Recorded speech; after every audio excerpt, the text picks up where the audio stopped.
Okay, good morning. I'm Stephanie Benvenuto, Chair of the San Diego Housing Commission Board of Commissioners. It is good. I have COVID and I feel like I am in mud. So I want to start the meeting off with that. I apologize now for any typos and for a moment where I'm definitely going to have to hand it over to the vice chair when I run out of voice. It's 9:02 on February 4th, 2022, and I'm calling to order the special meeting of the board. The process we're using for today's meeting is authorized by Government Code Section 54953E, which was added by Assembly Bill 361 and allows the Housing Commission to use teleconferencing and provide the public with an opportunity to address the board through call-in or internet-based option during a proclaimed state of emergency. San Diego City Council on January 11th, 2022 declared that a state of emergency continues to directly impact the ability of members to safely meet in person. The council also declared that this applies to all boards, commissions, and committees of the city of San Diego. So this meeting is occurring by video conference with all board members, our CEO, Deputy CEO, Housing Commission staff, and General Counsel participating by video. For the record, I will ask each board member to indicate their presence as I say their name. Vice Chair Ryan Klempner. Here. Commissioner Johanna Hester. Here. Commissioner Keely Hubbard. Present. Commissioner Mitch Mitchell, joining a couple minutes late. Commissioner Melinda Vasquez. Madam Chair, I decided that I'm here. I just wanted to let you know. I'm Mitch Mitchell. Here. There you go. Set the bar low, showed up early for yourself. Vasquez also here. That's fantastic. Look at that, guys. No members of the public are in attendance. However, members of the public may watch the video conference and hear the audio of today's meeting, which is being streamed live online. The agenda for the meeting today included a link to the website for the San Diego Housing Commission Board of Commissioners, where the public can access the live streaming for today's meeting. The public has been provided with an alternative opportunity to provide comments to the board through an online comment form and a toll-free phone number. A link to the online form was included on the agenda for today's meeting, which was posted on our website, www.sdhc.org on Thursday, January 27th. A revised agenda was posted on the website for Monday, January 31st to add closed session to today's meeting. The agenda and the public comment form explain that comments about items on the agenda will be read into the record if they're submitted by 4 p.m. yesterday, Thursday, February 3rd. Non-agenda public comments submitted by 8 o'clock this morning will be read into the record. In addition, members of the public who wish to speak on an item can call the toll-free phone number that's on the agenda. Members of the public should monitor the meeting through our live streaming available on our website, www.sdhc.org. And again, today's agenda includes a link to the website for this board where the public can access the live streaming of today's meeting. Members of the public should call the toll-free phone number only when their item that they hope to comment on is introduced. If a caller begins to comment on an item that's different from the item that we're considering, we'll ask them to call back at the appropriate time. Members of the public will have 3 minutes each to provide their comments. However, if there's a large number of callers that wish to speak on a single agenda item, comments will be limited to 1 minute each. Non-agenda public comments. The phone line is now open to provide non-agenda public comments. You can call 833-610-2513 to be placed in a queue to provide non-agenda public comments. This is the time when members of the public may provide comments to the Housing Commission Board about topics that are not on today's agenda, but involve a subject within the Housing Commission's area of responsibility. The Housing Commission can't take agenda on non-agenda public comments, but again, the number is 833-610-2513. We had no written non-agenda public comments submitted for today's meeting. Scott, let us know when the time's up. We have one caller in the queue now for non-agenda public comment. Okay, great. I'll go ahead and hand it over to you. Our caller has a number ending in 0838. You may begin making your comments. You have 3 minutes. Hello? Yes, you can go ahead and start making your comments. You have 3 minutes. Can you turn down the volume behind you? Okay, just a second. Okay. Oh, you didn't turn that. Okay, go ahead. Yeah, you can go ahead. You have 3 minutes. Oh, my name is Gabe Williams, and I am with the San Diego Housing Commission, and I'm here to talk about annual recertification. And I thank San Diego Housing Commission for helping me resolve this problem with my landlord. However, I think this is an issue that is going on with many landlords, and it needs to be addressed. I did my legal research at the San Diego Law Library and HUD. I looked up the Paper Reduction Act, and that tells us we want to be good stewards of the public time and not overwhelm them with unnecessary or duplicated requests for information. And how this ties into annual recertification is section 748 A and C of the HUD handbook. And it tells me that owners do not have to perform annual recertifications for annual tenants who are paying market rent as described below. One, tenants paying a contract rent or market rent and living in a unit covered by Section 8 RAP, rent supplement, or PAC housing assistance payment contract unless the tenant requests, and then going down to C, if a tenant is in a property covered by this handbook in receiving rental assistance through the Section 8 Housing Choice Voucher Program, the Public Housing Authority administering the voucher completes the annual recertification. Owners are not responsible for completing the recertification activities, must cooperate with the PHA staff for needed information. And the problem is the landlord was requesting an annual recertification and wanted the same exact information that the Housing Commission wanted. When I questioned the landlord, the assistant manager, and this was going on for 2 years, I questioned him again, and this time I did the legal research when he got really nasty, and he said, well, if you don't cooperate, I can give you a 3-day notice. So I found the HUD handbook, and I feel that this is happening to other people. I know one other person who is on Section 8, and she said that she had to do recertifications with, she's in North County area. She had to do it with her, I don't know, Housing Commission or whatever they call it there, and the landlord. So I know other people are doing it. My request is that the Housing Authority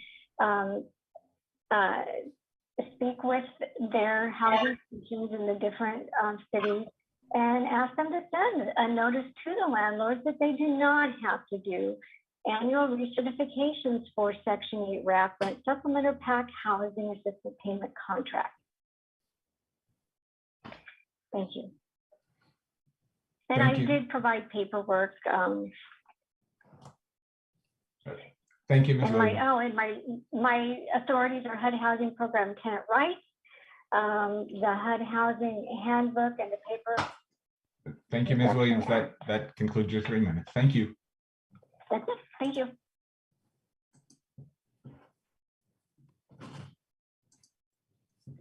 We have another caller in the queue for non-agenda public comment. Thanks. This caller is number ending in 6938. You may begin making your comments. You have 3 minutes.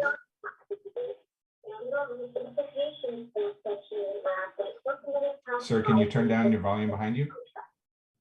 You have 3 minutes. You may begin.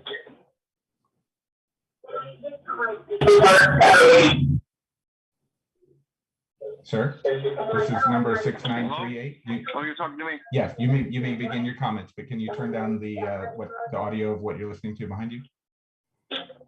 Yes. Okay. You may begin. I'm not fully prepared, and I'm terrified to make this statement. My name is Joseph Brown. I'm a resident at the address is 5400 Kearney Mesa Road, Kearney Vista Apartments, one of the 2 residents in apartments that were purchased by the city. You've heard from my sister a few times at the meeting on October 15th. Quite a contrast, quite a difference between that meeting and January 7th. I have a few questions. I have many questions, such as how could you get around zoning and call where we live a single occupancy hotel? How can HomeKey protect you from anything that comes at you? When I'm inviting anybody to look at the executive summary that was drawn up by the Housing Commission's attorneys,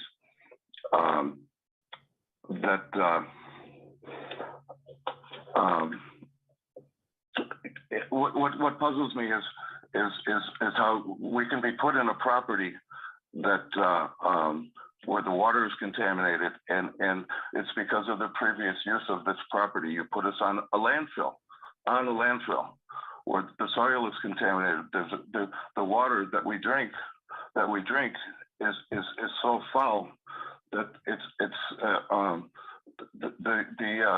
the conditions that we were put in are amazing.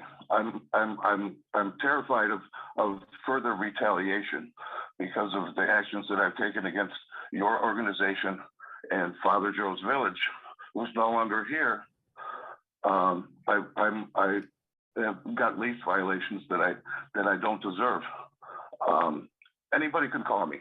My phone number is 619-327-6938. I want to talk about conditions of this property to anybody that will listen. Our sister property on Hotel Circle that was bought at the same time. Mr. Gentry, I don't know who you think you are. How can you put people in? You've known about the conditions here because we told you twice. I'm asking you to comment on condition of property, right? Deaths. How many people really died here? Because at the October 15th meeting, that was not, you said 6, there were over 12. Thank you, Mr. Brand. That concludes your 3 minutes, sir. Thank you. Pardon me? That concludes your 3 minutes. Thank you for coming. Yeah, go fuck yourself. That concludes the non-agenda public comment. Thanks, Scott. Commissioner comments. We'll move into commissioner comments if anybody has any to make. I don't see anybody coming off of mute. Okay. And next item is our report from the CEO. Rick, we'll go ahead and hand it over to you. Thank you, Madam Chair. I have just a few things to give remarks on this morning. First, it's very good to be back here with you all this morning. My surgery and my recovery have gone very well. Best my back has felt for about 4 years, so I'm just about ready to go run a marathon. So I appreciate all the well wishes and the comments and the reaching out that you all did over the past 5 weeks. Thank you so much for that. My thanks as well to Jeff Davis and our fine staff for making sure things went very well. I had utterly no doubt, and Justin did a very capable job of running the shop here. And just a couple of other updates, Madam Chair.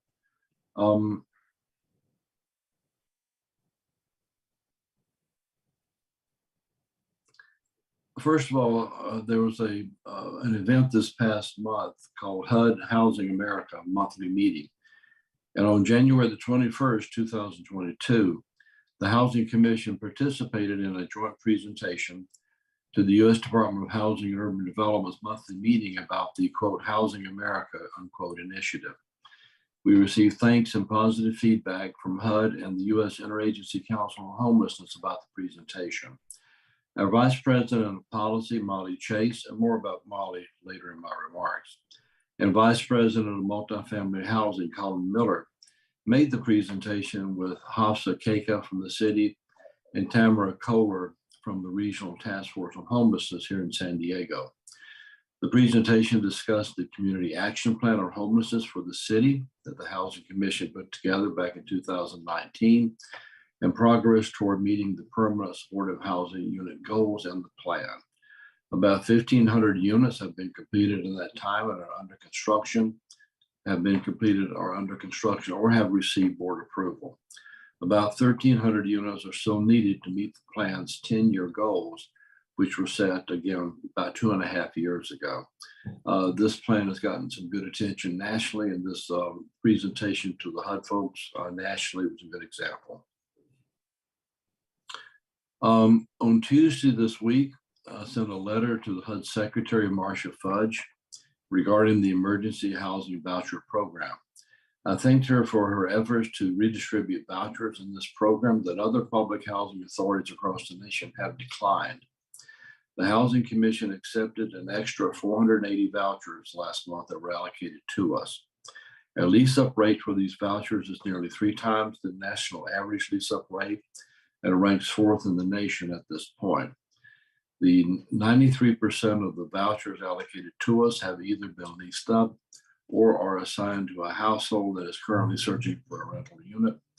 These households have specifically been designed to help households experiencing homelessness or at the risk of homelessness, as well as those fleeing domestic violence. Our rental assistance and homeless housing innovations divisions have done great work on this program, and we expect to see full utilization very soon.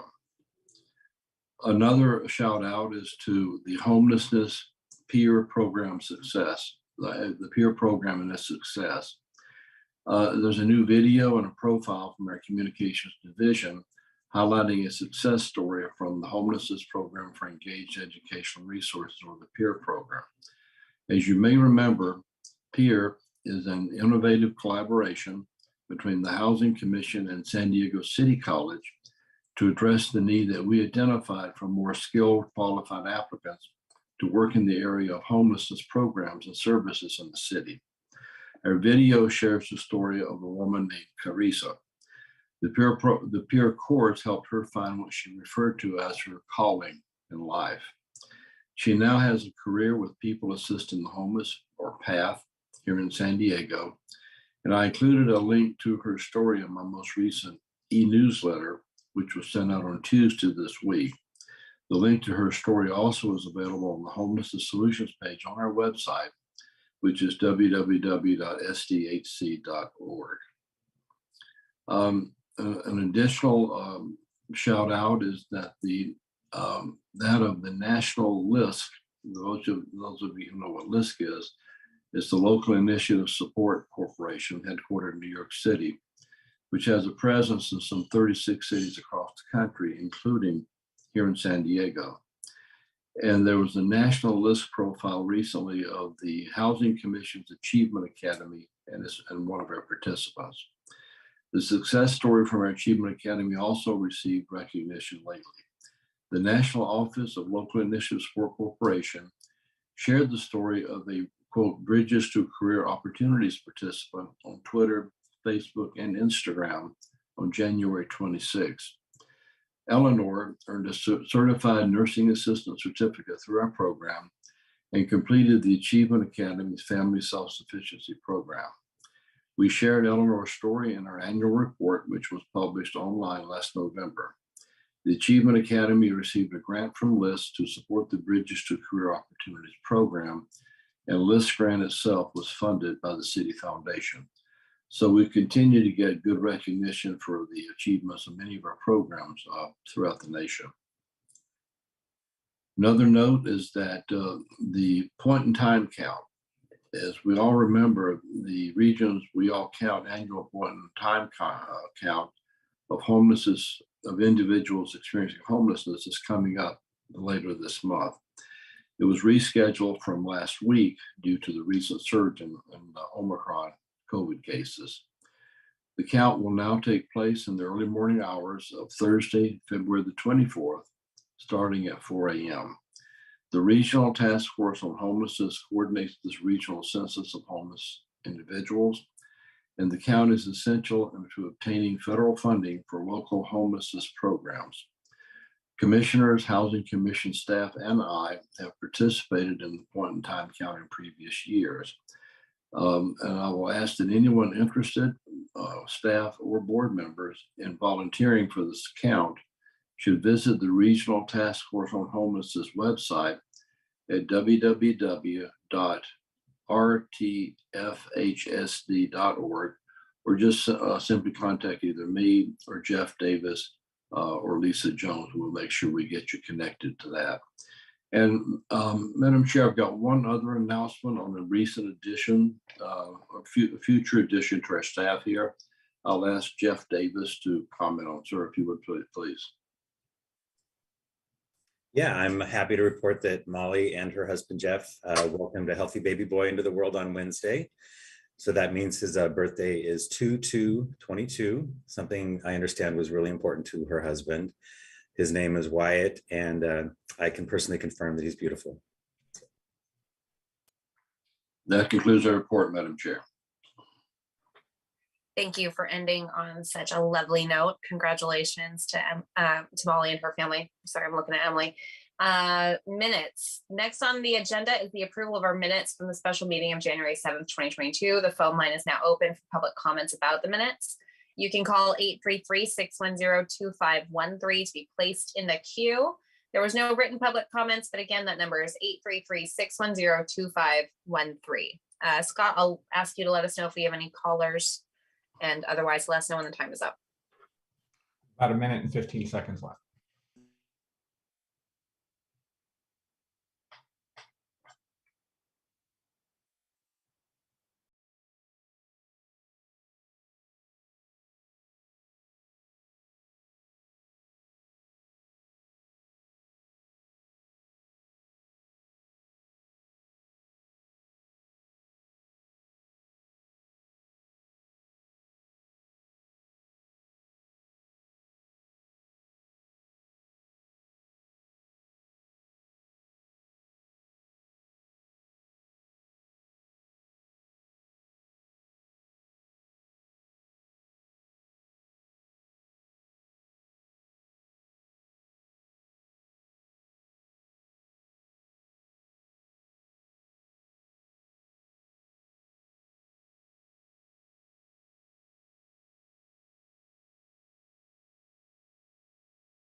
The time has expired and we do not have any callers regarding the minutes.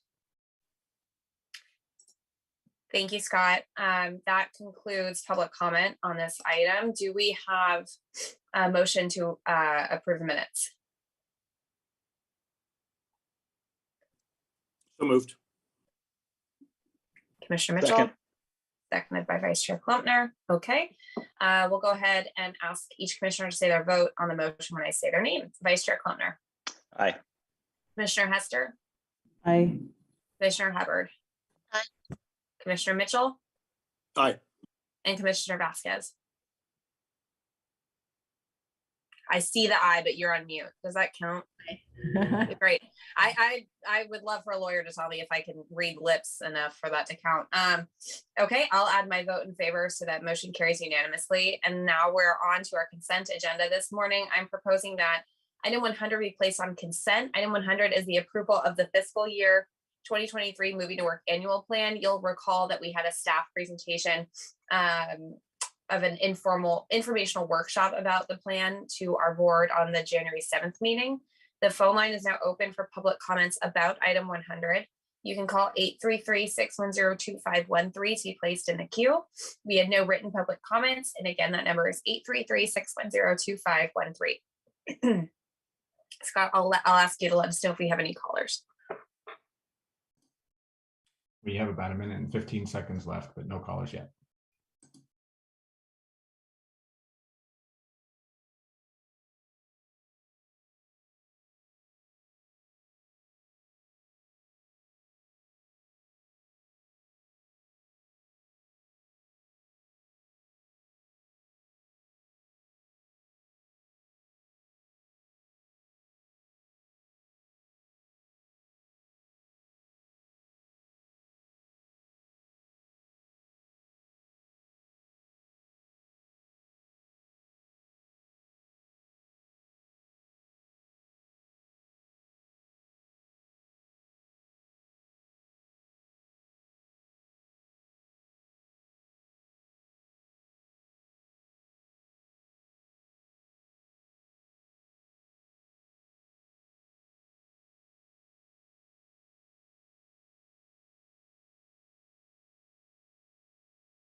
The time has expired and there are no callers on item 100.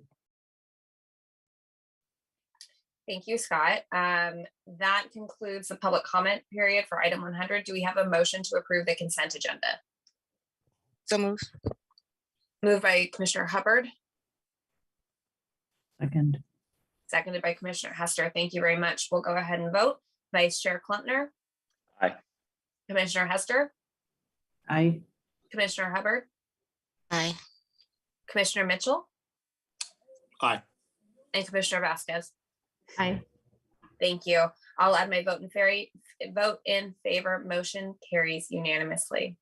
We're now going to proceed with the remaining items on our agenda today. The PowerPoint presentations were emailed to the commissioners yesterday, February 3rd, and were posted on the Housing Commission's website. Item 101 is the approval of a Housing Commission administrative regulation regarding real estate brokers. The phone line is now open for public comments about item 101. You can call 833-610-2513 to be placed in the queue. We had no written public comments submitted regarding this item, but again, that number is 833-610-2513. Public comments will be taken after the staff presentation, which will come from Executive Vice President of Real Estate, Emily Jacobs. Emily, whenever you're ready. Good morning, commissioners. Next slide, please. Housing Commission acquires properties to create and preserve affordable housing in accordance with its policy for the acquisition and purchase of real estate. This policy has been approved by the Board of Commissioners and the Housing Authority, with the most recent update adopted in 2016. The policy allows the Housing Commission to work with brokers for property acquisitions and to create administrative regulations to implement the policy. In November, the board approved a partial year contract with Marcus & Millichap to provide on-call real estate broker services to the Housing Commission. With that approval, the board also directed staff to bring an action back to the board. The action item would make the practices in the Marcus & Millichap agreement a requirement for all future real estate transactions. In addition, after the board November action, Council President Sean Elo Rivera asked for the Housing Commission to also present the proposed regulations to the Housing Authority for consideration. Next slide. On January 7th, staff presented the proposed admin reg to the board for consideration. The board returned the item to staff for revisions to address issues discussed during the meeting, which include the most prudent option for fraud protection that meets the Housing Commission's needs, chain of title, and provisions around dual agency. Next slide. The proposed administrative regulation before you today includes provisions that have been updated based on the feedback and discussion with the board on January 7th. For example, the proposed regulation would not allow a dual agency arrangement unless and until a full and complete legal analysis shows no conflict of interest would exist under all applicable law. The legal analysis would be performed by the Housing Commission's General Counsel, the City Attorney's Office, and/or the city's Ethics Commission. Even if the legal analysis determined that dual agency was legally permissible, it would not be allowed unless the Housing Commission's President and CEO or designee, this board, and the Housing Authority each specifically approved the dual agency relationship. In addition, if a broker retained by the Housing Commission also listed a property the Housing Commission wanted to consider, that broker cannot represent the Housing Commission without a written consent from the Housing Commission's President and CEO, this board, and the Housing Authority. In that situation, the broker would not be entitled to any fee from the Housing Commission for that transaction. And the Housing Commission would have the option of representing itself or using an alternate broker. Next slide. The proposed regulation also includes a new provision for the Housing Commission to procure software and professional services to analyze potential conflicts of interest involved with transactions in which the Housing Commission is the buyer or the seller.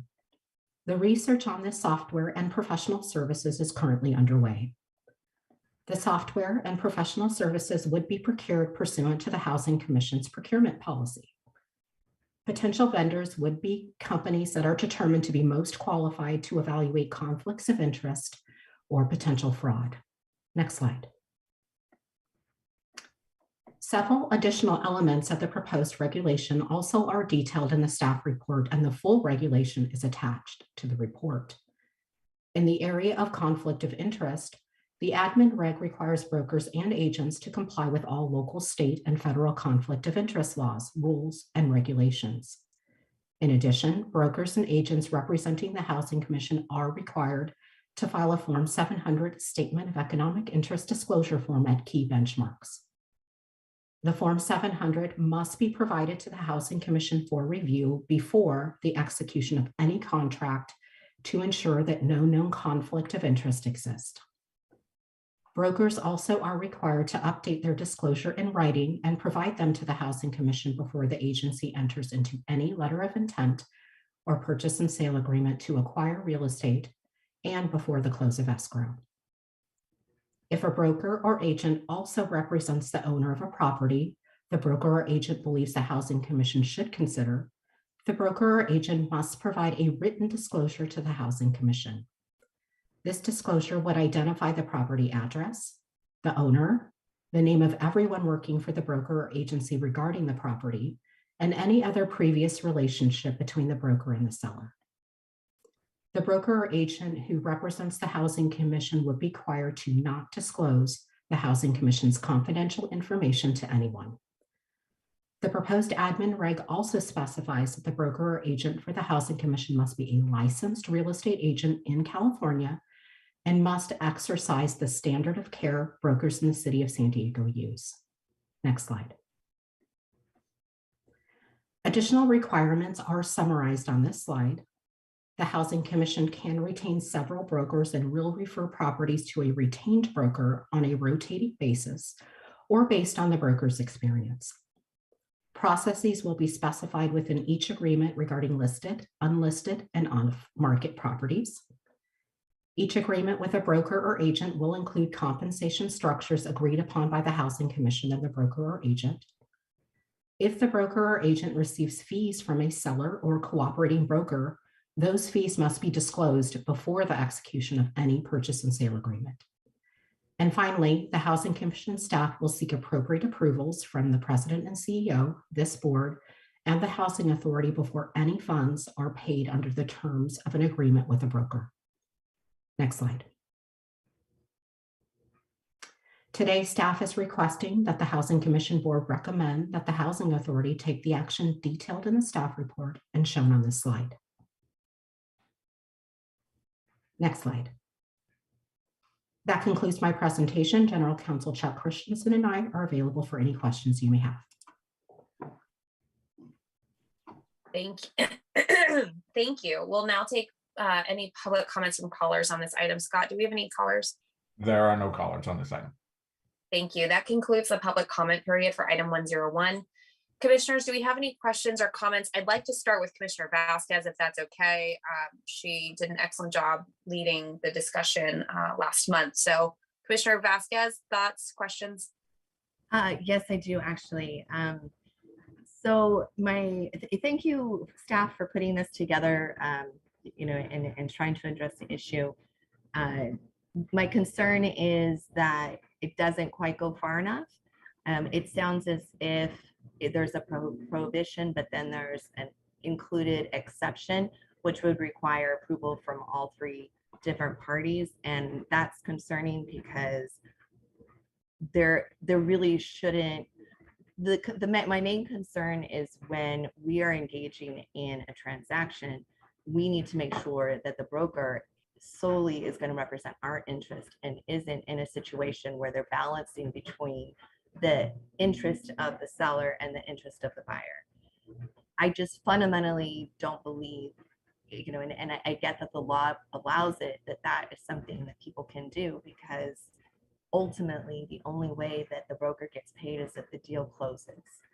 And there's an inherent third interest in that transaction, meaning in a situation where they're going to receive $250 million, up to $250 million in the transaction, they have a personal interest. So now you're competing with the interest of the seller, the interest of the buyer, and then the interest of the broker. And there's an additional conflict of interest. Now, I get that this is just my personal opinion. So because of that, I believe that the agency should prohibit it. I believe that when this came up last month, I asked for a list of transactions where it was common to have dual agency representation when entering into an acquisition of property. Were you guys able to to come up with that list? Yeah, thank you. I want to take the first part of your comment, and it is not lost on us. We are definitely in difficult market conditions, and you know, trying to find a way to have a bit of flexibility, but we definitely hear you. I believe that we are close on that list. I will refer to General Counsel for the remainder of the answer to the question. Yes, thank you. There was a list prepared and forwarded to staff for final review and then forwarding to the board. I can tell you generally what it said, that the majority of the purchases, the Housing Commission did not pay any commission at all. Those were paid by the seller. There is one of the instances was a disposition of property, a sale. And on that case, the Housing Commission, and that was of the Metro Hotel. And in that case, as a seller normally pays a commission, and the Housing Commission did. By the way, that was sold in conjunction with a review by the city attorney, because the former redevelopment agency was involved in that as well. There was one other that I recall right now, and that was the Hotel Circle project, which has been the subject of much discussion. Other than that, normally, by the vast majority of the matters, the Housing Commission does not pay a commission. So I'm sorry, you know, thank you, Chuck, for that, but I think that I did receive a list. It's an Excel document. It looks like it's color coded, but I can't read it. The print is quite small. Is that the list to which you're referring? I have no idea because I don't see what you have. There was a list prepared that was very legible, and I don't know what was sent to you. Okay, so I guess I see the list. I understand that. I mean, I think we discussed the fact that typically it's not just uncommon. It is, you know, all my years in working in the mortgage business, I've never seen a buyer pay a seller's commission, let alone it be a government agency that pays that. So yes, I completely agree with you. That is not typical. I would expect, if I could read it, I would expect to see that we never have had to pay for the seller commissions or the listing commissions to a real estate agent as a buyer. However, the question was pertaining to, my actual question was pertaining to how many situations have we been in where we have used a dual agency agreement in order to purchase property? Actually, I'm sorry, I didn't mean to interrupt you. To my knowledge, none. Well, we know we did with the Mission Valley purchase, right? That wasn't a dual agency. A definition of a dual agency is when there's a representation by both of both parties, and in that case, that wasn't the deal that the Housing Commission cut. That was a representation of solely the Housing Commission. Now there was fraud involved, and actually what ended up happening is potentially there was that turned into an unknown dual agency, but and by the way, that has not been proven yet. But the point is, that is a potential that was not disclosed to the Housing Commission, which is required to be disclosed. And so again, that my answer stands. I'm aware of. I've been representing the Housing Commission for 31 years and practicing law for almost 50. And in this case, representing the Housing Commission, I am aware of no instance where there was a disclosed dual agency that the Housing Commission approved. None. So thank you for that, Chuck. If that's the case, then I don't see a reason to even, we've got probably 3 paragraphs outlining an exception that can be made so that we could approve a project where they would have a dual agency relationship with the sellers, with the real estate salespeople or broker. If it's never happened, then I don't see the need for an exception. And that's certainly, that's a decision this board has the right and duty to make. If you decide you don't want to recommend that to the housing authority, understand that. However, we're having a tremendous amount of problem getting properties that we can use to get to avail ourselves of millions and millions of dollars that the state has because of the scarcity of product. And so, as Emily said, I'll support what she said. What we're suggesting is, if we can't find other properties where there's no conflict, and we want to go forward and apply for money from the state, this would give a potential opportunity. But you can certainly recommend and vote on excluding any dual agency ever. What the idea was to give some flexibility in the regulation, and the regulation says there shall be none unless all three agencies approve it. I mean, the CEO, the Housing Commission Board, and the Housing Authority.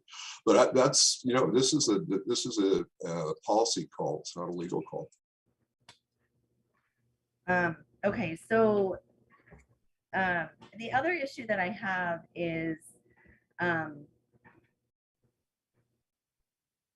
Commissioner Vasquez, before you go on, I want to make sure that I'm clear. I mean, Chuck's last comment was, there's a policy call, not a legal call. Can you, but so the policy call you're saying, and what we're trying to do is make sure that there's no loophole in the representation of the commission on any transaction whatsoever.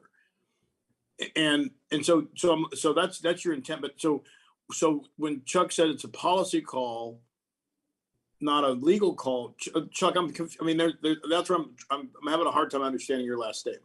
Yeah, well, it's I maybe didn't inartfully said it. It's a policy call as to what's included within the administrative regulation. You can either follow our recommendation that this board and the housing authority be able to look at each transaction to see whether or not, first, there's no conflict, and then whether they want to go forward anyway. And so that's the policy call. Do you want to do that, or do you just want to strike out all dual agency? And by the way, anybody that's bought a piece of residential real estate knows that brokers have a dual agency special provision that has to be signed by the parties attached to the car form. So this is done often in the residential arena, not so often in the commercial arena. But again, that's a policy call as to what this administrative regulation provides. Currently provides for some flexibility, but you can strike that flexibility and say every single dual agency, no matter whether it's legal or not, we don't want to even consider. and We don't want to what? Go ahead. I was just going to add to that, Mitch, before. Sorry, and what my position was and has been since I discovered that real estate agents could participate and have dual representation is that as an attorney, I'm not allowed to do that, and for good reason. And so I just, even though it's legal, right, doesn't mean that it's prudent, and that as a government agency tax dollars, I don't think that the agency should ever allow it, for the reasons that we discussed last month, which is that there are inherently, in my opinion, 3 conflicts of interest, right?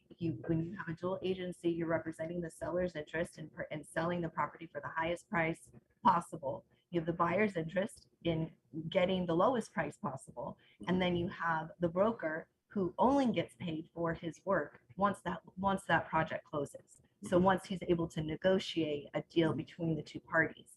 Yeah. So that they're just, I don't understand why we get to set our policy, like Chuck said, at a higher place than what the law requires, and higher protection. And I think that as stewards of tax dollars, we should raise that level to just not allow it.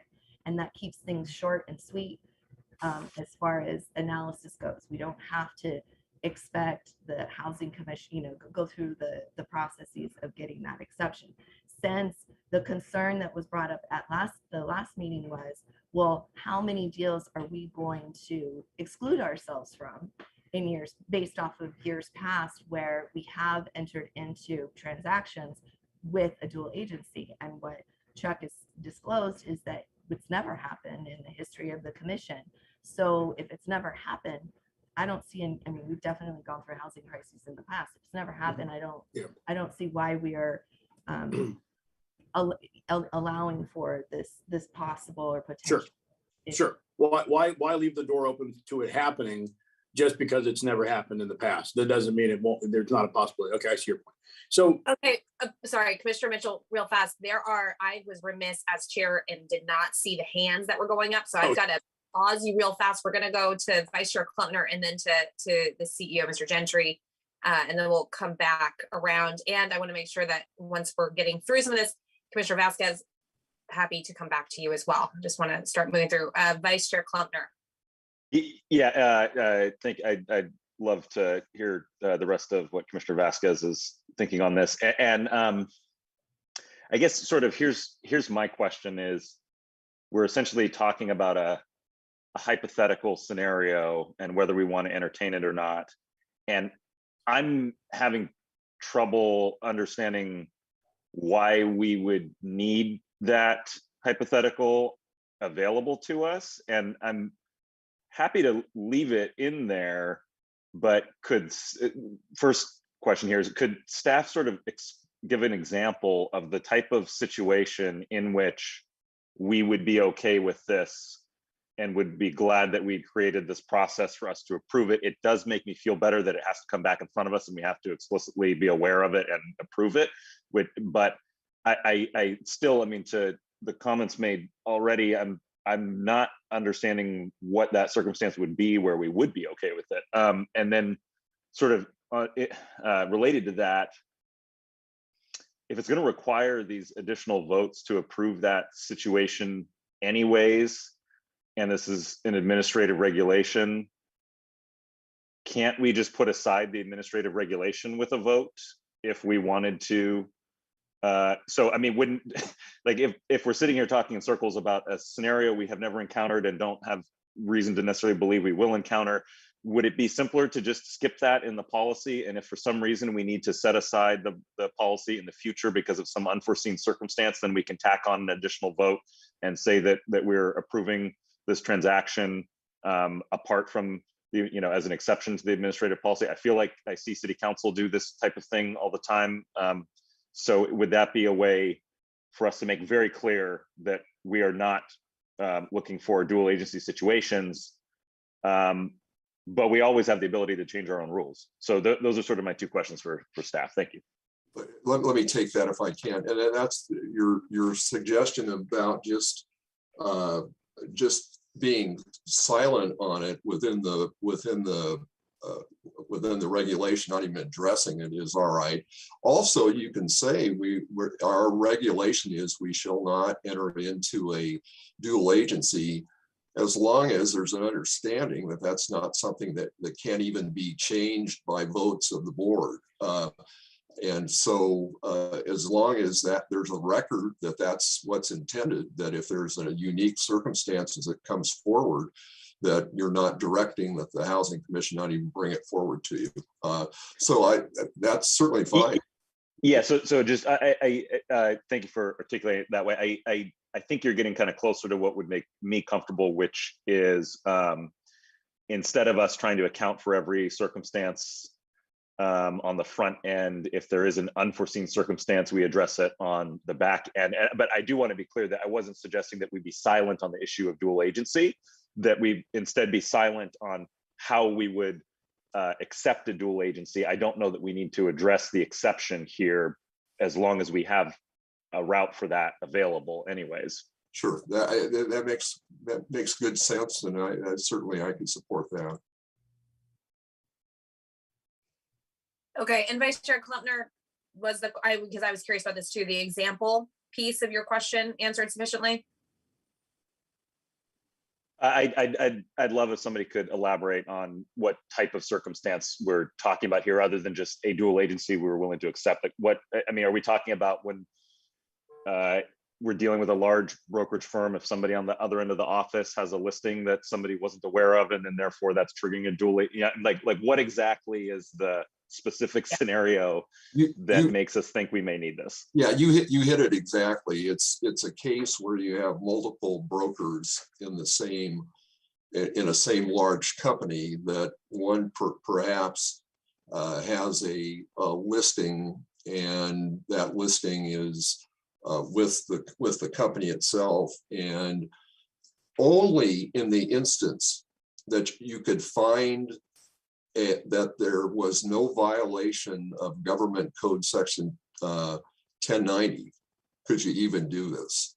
And the way you would have an exception there is if the broker that was listing was not a principal in the firm, but rather just an employee, so that it didn't rise to the level of creating a financial interest in the other people within the brokerage company.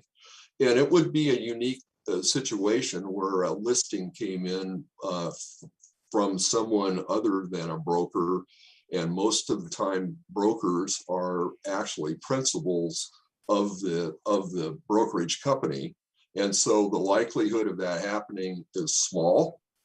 And so if you couldn't find that exception, it would be a crime to go forward with it. So again, and just in our current broker agreement, this we're talking about a circumstance that could not exist. Yeah, because yes, that's in our current broker agreement. It says that if there's a listing by that brokerage company, that the brokerage company may not represent the housing commission, and the housing. They can tell us about it, but we can go use a different broker to represent us. And that, yeah, okay. Yeah. So all of that is just pointing me back towards. I think we would probably all be more comfortable just striking out the workaround here, and we all know that. I mean, we're at this point we're talking about something not in the foreseeable future, and if it comes up, we could deal with a change to this policy to address that at that time. Is sort of where I'm falling here. But thank you, that's helpful. Yeah, no problem. That absolutely, I could support that 100%. Thank you. Rick, did you have anything you wanted to add? You're on mute.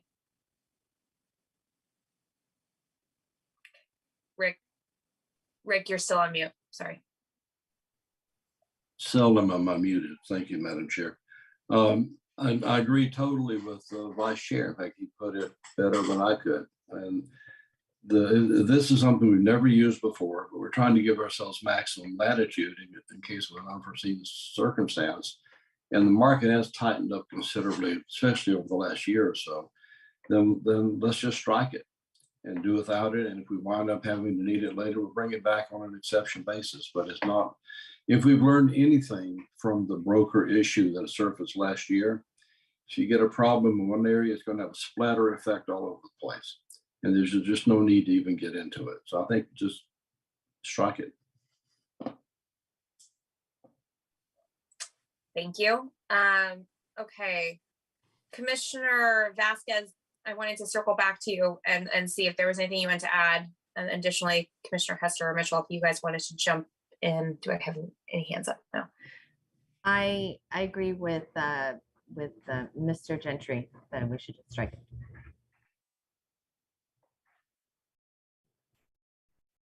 Yeah, I was just going to add, if the policy was actually going to stop fraud, then let's insert it, but it didn't feel like that way. So.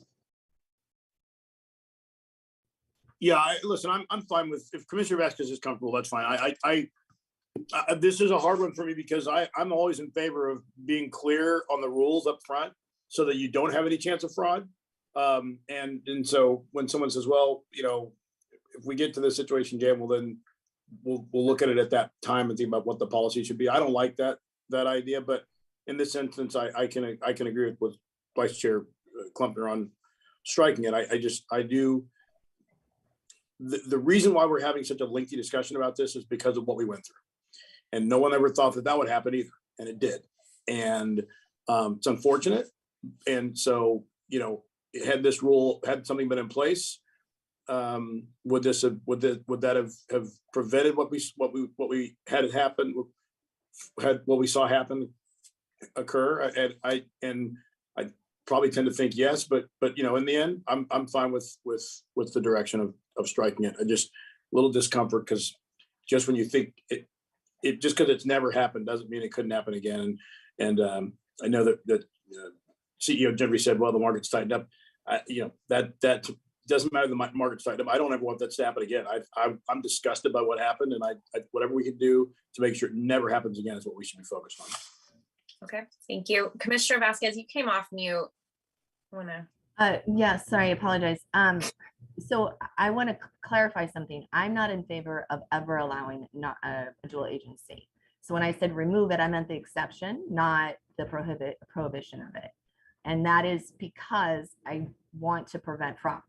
And not fraud, I mean, not just fraud, also the potential for conflicts of interest, where you have someone that we hired using, with our tax dollars, who is pushing us to close a deal because they are also going to get paid by the seller on the transaction, right? So even if the money doesn't come out of our pocket, that person would normally get, let's say 3% of the sales price. And instead, because they're a dual agency, they're going to get 6% of the sales price, right? So what do you think their personal motivation is to close the deal? Pretty high, doubly, quite frankly, right? And not saying that the 6% of the sales price isn't negotiable, but it's just something, it's good practice. And that's where I agree with Chuck, Attorney Christensen, that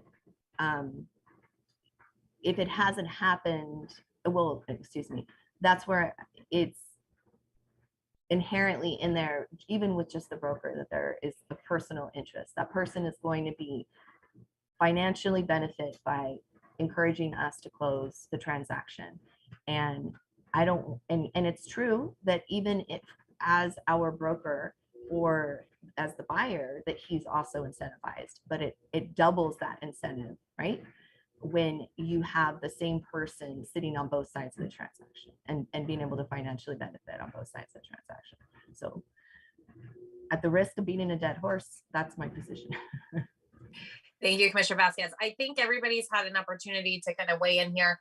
At this point, we're looking for. I just have one more question that Commissioner Mitchell's comments kind of sparked here.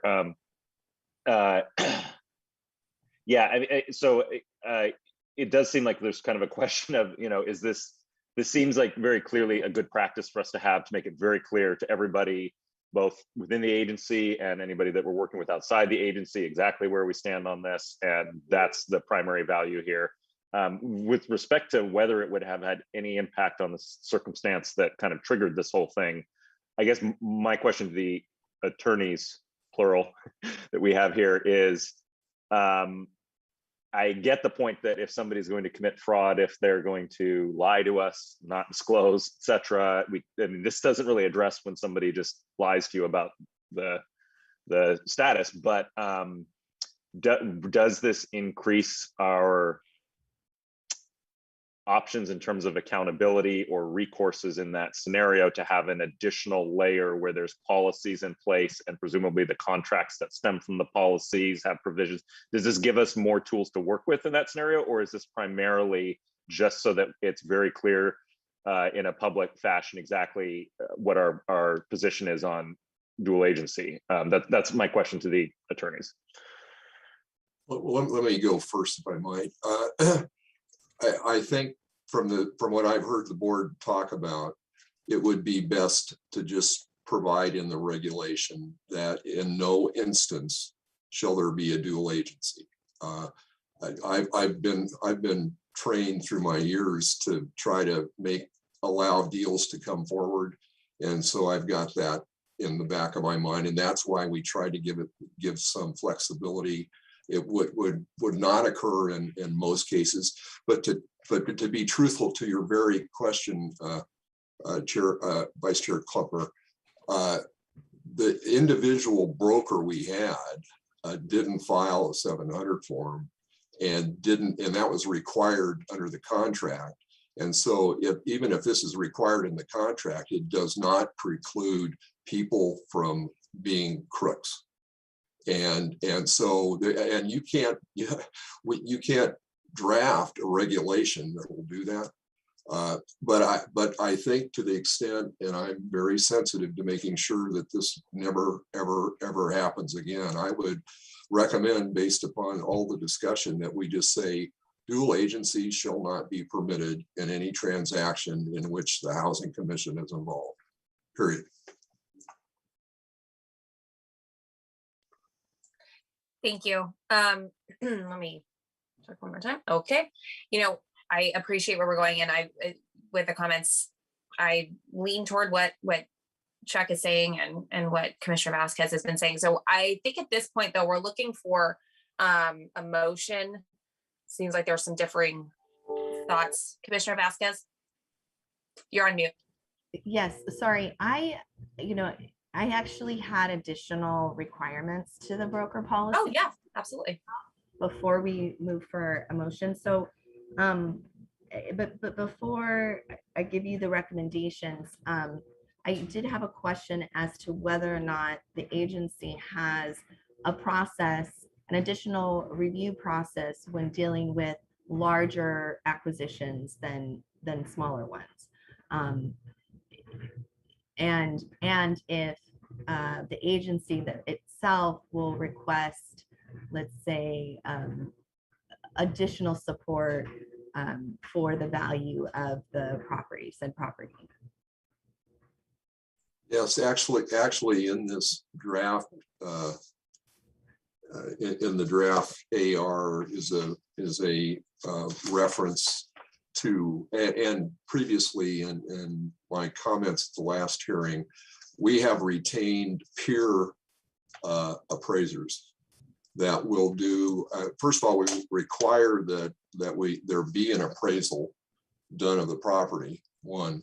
And then we're going to have, and this is done very infrequently in government, but we're going to have a second independent appraiser appraise the property to verify that the first appraisal was correct.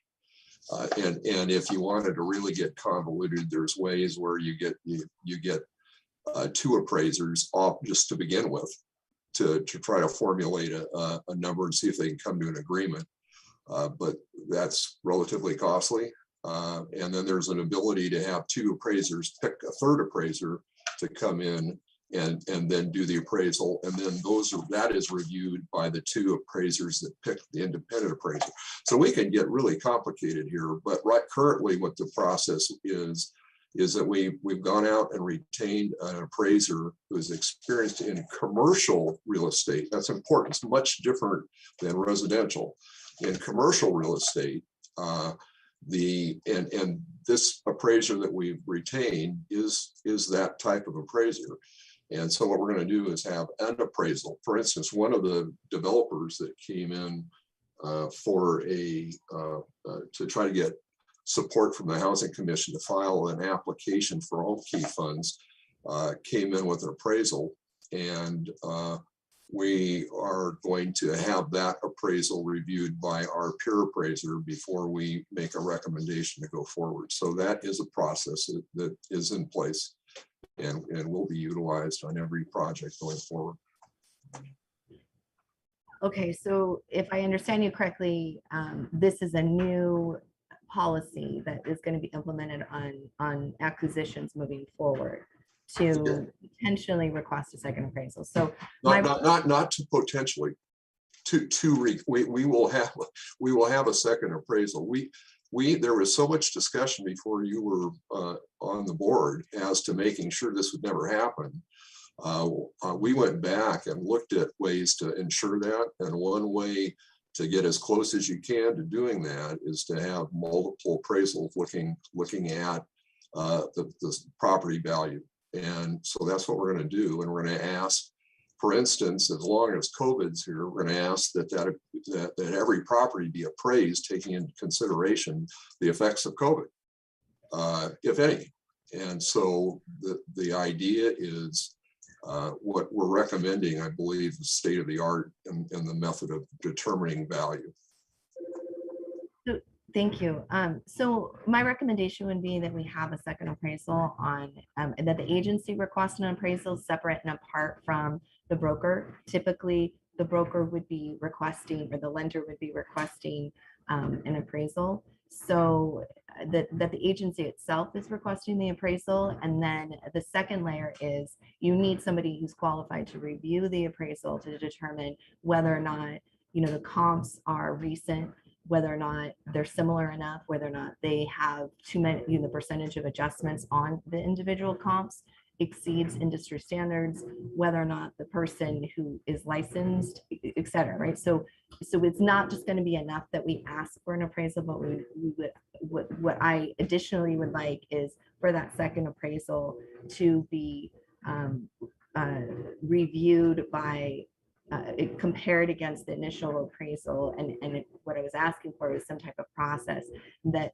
maybe the the CEO and the board of directors, right, whoever is your subject matter experts in the agency would review it and then bring that information to the commission when we're looking for an approval on a project, because it's difficult to say that this is a good deal if we don't actually know what the value of the property is, right?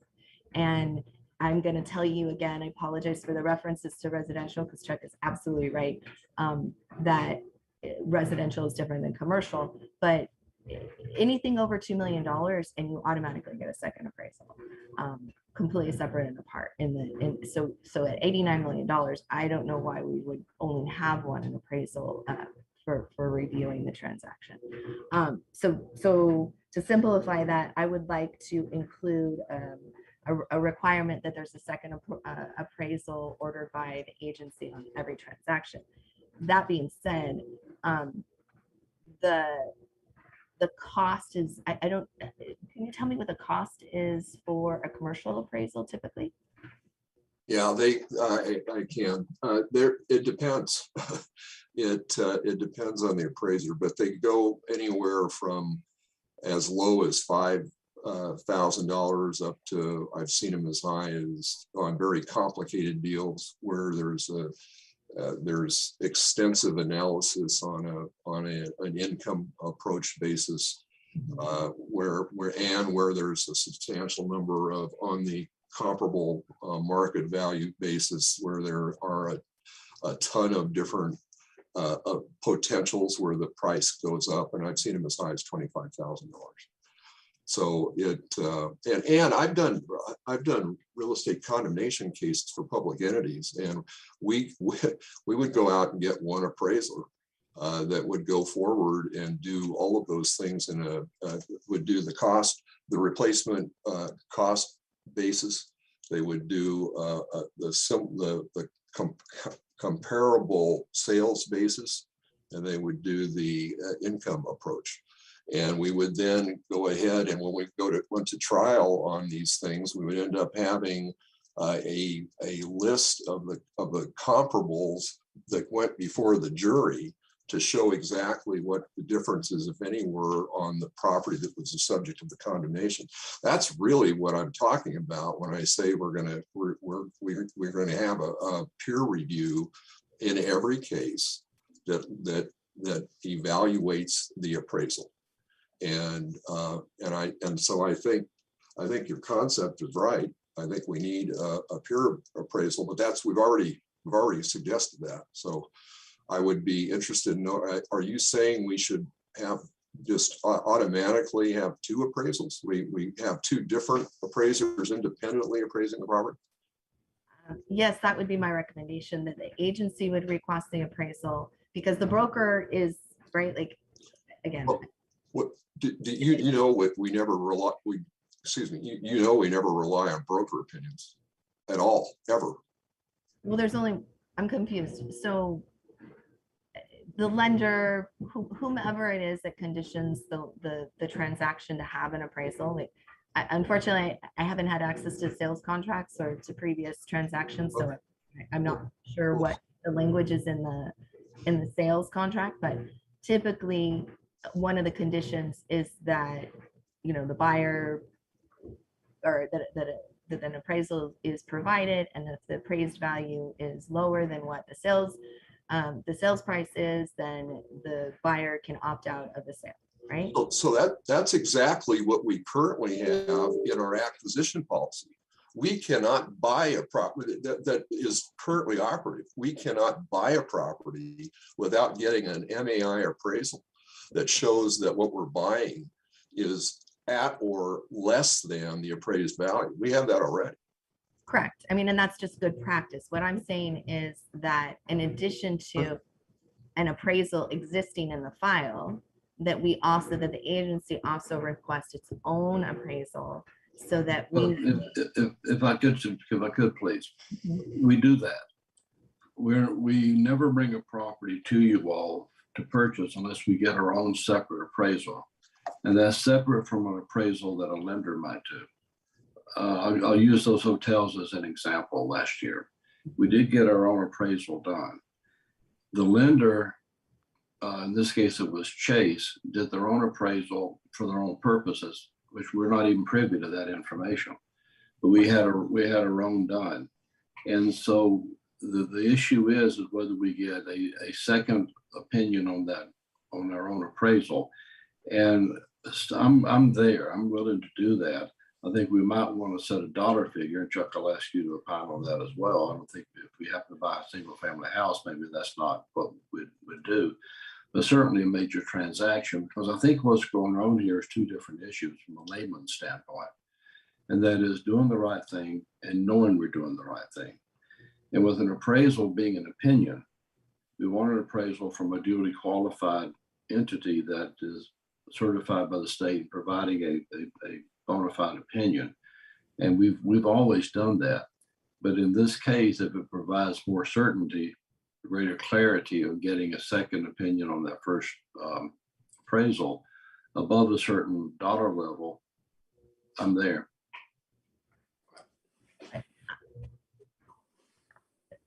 I'm a little confused. I just clarification on this. Mr. Mitchell, sorry, one sec. I want to make sure that Commissioner Vasquez can respond. So I'm a little confused because as the borrower, as the buyer, we have a right to the lender's copy of the appraisal.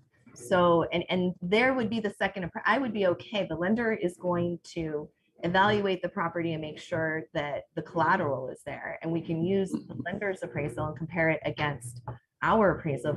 If as an agency, we're independently ordering the appraisal, and compare those two and make sure that we have somebody who knows how to read commercial appraisals evaluating that, right? Like we'd have an appraisal department, right, to evaluate the collateral.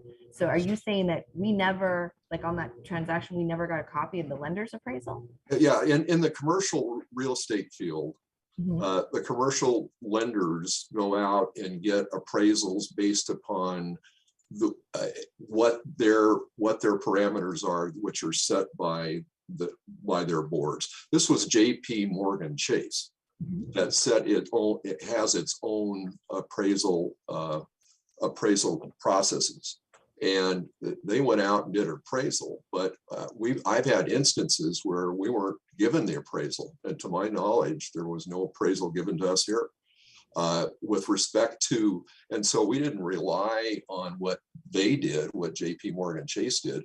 We got our own appraisal because we do that in every case, and that appraisal said that the value was at or above what we paid for on the property.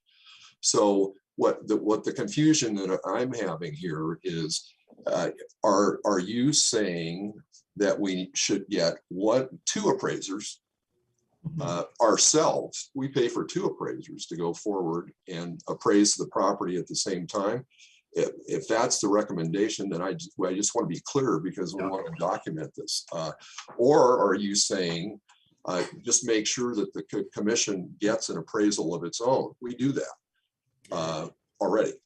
Okay, so based off of the additional information, my recommendation would be, well, first it's a question. So in in the residential world, you can ask for an AVM or a desk review of an appraisal and again, it would be somebody who is well versed in reviewing appraisals, then providing saying whether or not the composition or the adjustments to the comps was within industry standard, and if there was anything that seems suspicious or problematic with the appraisal. And that typically is a lot cheaper than ordering a whole new appraisal. If the agency is ordering an appraisal, then my next question would be, can we get an AVM, an equivalent of an AVM or a desk review on that appraisal and make that the requirement? That's what I was saying. Excuse me. I'm sorry. That's exactly what I was saying. That's the peer appraisal I was talking about.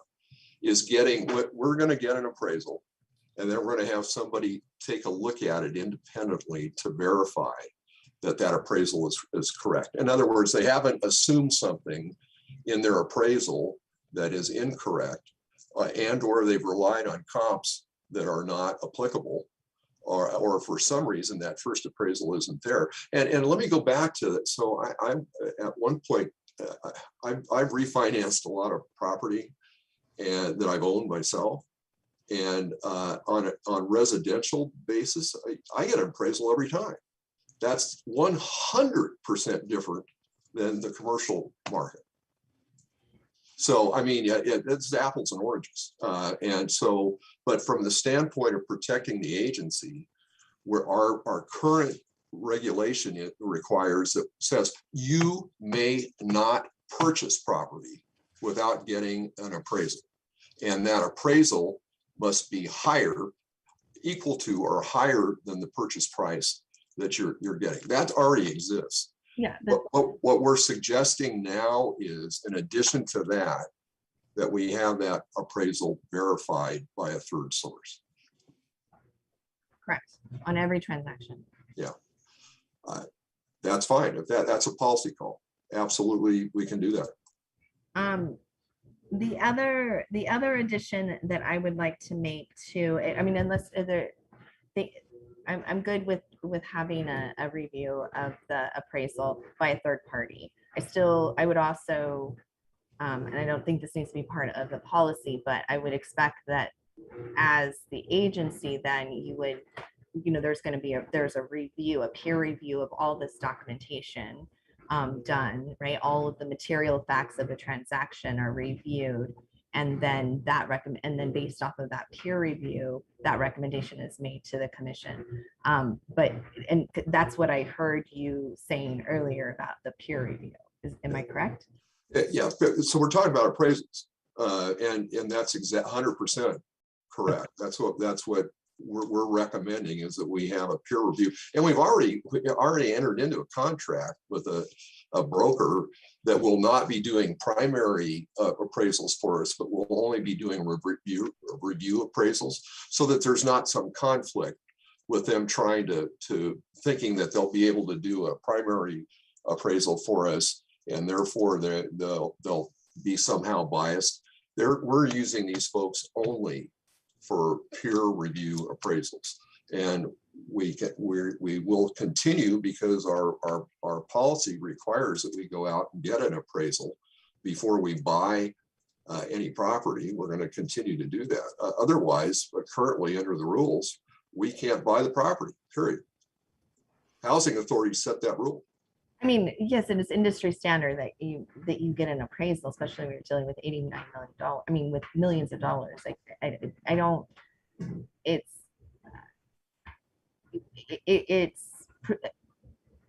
is responsible at the minimum to make sure that you get an appraisal. We do that every time. Right. So that's why I don't like. It clearly isn't enough, right? Because we still got into this problem. So I'm just saying, yes, that's what everybody does, is order an appraisal. That's good to know the agency does. It's crazy to me that Chase is going to charge us for an appraisal and then not give us a copy of it, but whatever. The additional requirement, though, that I'm talking about, I misunderstood you. I thought that a peer review completed by the agency was going to be done by the agency. I'm assuming it would be out of Emily Jacobs' department, the real estate department, right? Yeah, we- certainly. That's done on every deal. Yeah, absolutely. 100%. Okay, so in addition to having a second either ABM or appraisal, that we're looking at all of the material facts, right? Sales price, the title, the right? Okay, so I don't have to belabor that. Then I think then that would be the recommendation, is that we have a second review of the appraisal that we order, and potentially request from the lender that we get an appraisal, or that we have access to the appraisal that we purchased. We didn't purchase it, though. Chase did that themselves for their own purposes. We had an appraisal that we paid for on those hotels. Then Chase, because they were a lender, did their own due diligence. And what we're saying here merely is that we would add another peer review to our appraisal, because we wouldn't rely on the lenders either. Okay, then that takes me to the additional requirement that I would like is for the broker policy and having a second appraisal done, would be that we get a well, I think that this is more about a commissioner review, but in addition to that, I would like to see a final statement, or what's like a statement of the final statement of all the transactions, so we can see who's paying what, and verify whether or not the fees are accurate. Like that should be part of the transaction. As someone who would evaluate whether or not something is financially beneficial, I would want to make sure that we're not paying exorbitant fees for services when making a decision to move forward with the broker. So, and that is a little bit more complicated, because you have the sales broker and then you have the loan broker, right? Piece of this. So, or the lender in this, we went directly to the lender. So park that piece for a commissioner's review of a project. The next issue would be for recommendations to the broker policy would be the bonuses structure. I thought that we discussed that last time, where we had a cap of 250,000 unless the commission decides that they want to pay the broker more than what they originally were, than the max that they could get. And I would like to remove that from the policy. I don't think that they need to get $1 million on a transaction merely because the sales price on that transaction is exorbitant. I think 200, the maximum amount of 250,000 on the transaction is sufficient. There's no provision of the administrative regulation before you that talks about $250,000. I thought that was part of the process. Maybe No. Plumpner, could you clarify something for me? Maybe. Yeah. In the transaction in Mission Valley, my understanding was that they originally received 250,000 and then there was a request made to the board subsequent to the agreement, and the person was allowed to receive more than the 250,000. That's where it was something. Yeah. So yes, I think I see where your question is. So, and I'm going to put this back to staff, but maybe kind of reword the question here. I mean, what we're talking about is the cap on the total commission that was worked around in the transaction we're talking about in the final sale contract that was approved, that it exceeded what had been agreed to on the front end, is my understanding of. Yeah, so I think could you reword your question to the staff? I think I see what you're getting at, but or could you restate your question to staff on this? And I also think I see why Chuck is confused by it. Yeah. So my issue is that in that situation, there was a cap of 250,000 that, again, I don't have access to the documents yet for previous transactions, but my understanding is there was a cap in that broker contract of 250,000, and then there was a modification done. I don't know if there was additional consideration to support a modification of the existing terms that allowed for additional duties that we required the broker, and where he was able to then request additional consideration or additional compensation for that same transaction. And I don't understand why we would ever need to do that, merely because the sales price or whatever has increased from that because their commissions are based off of a percentage, that's why he went from 250,000 to 1 point something million. Well, this is the original contract provided that the CEO and president of the Housing Commission may only bind the Housing Commission or the Housing Authority for up to $250,000.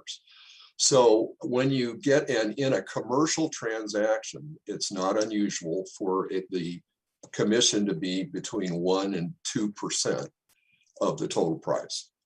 And if you get, not at all unusual. And so if you have a $60 million piece of property that would be entitled to a 2% commission, that's much higher than $250,000. So the idea was, because the president and CEO may not bind the housing authority for more than $250,000, what the contract said is, unless there's further approval by the boards that can do that, like the Housing Commission Board or the Housing Authority, the most you can get in the transaction would be $250,000. But it was never contemplated that would be the number. The number would be the number that's normally done. And in the Hotel Circle matter, that amount of commission, as I recall, was 0.75%, less than 1% of the sales price. And so that was the amount that was actually paid. It was $502,000, a lot of money. But the point was, there was never in the agreement. And by the way, from now on, what we're doing is we're not putting. We did that because we need to get to a point of being able to tie a piece of property up so that we can bring it forward to the Housing Commission Board. And we don't want to do that with setting a number above what Rick can do.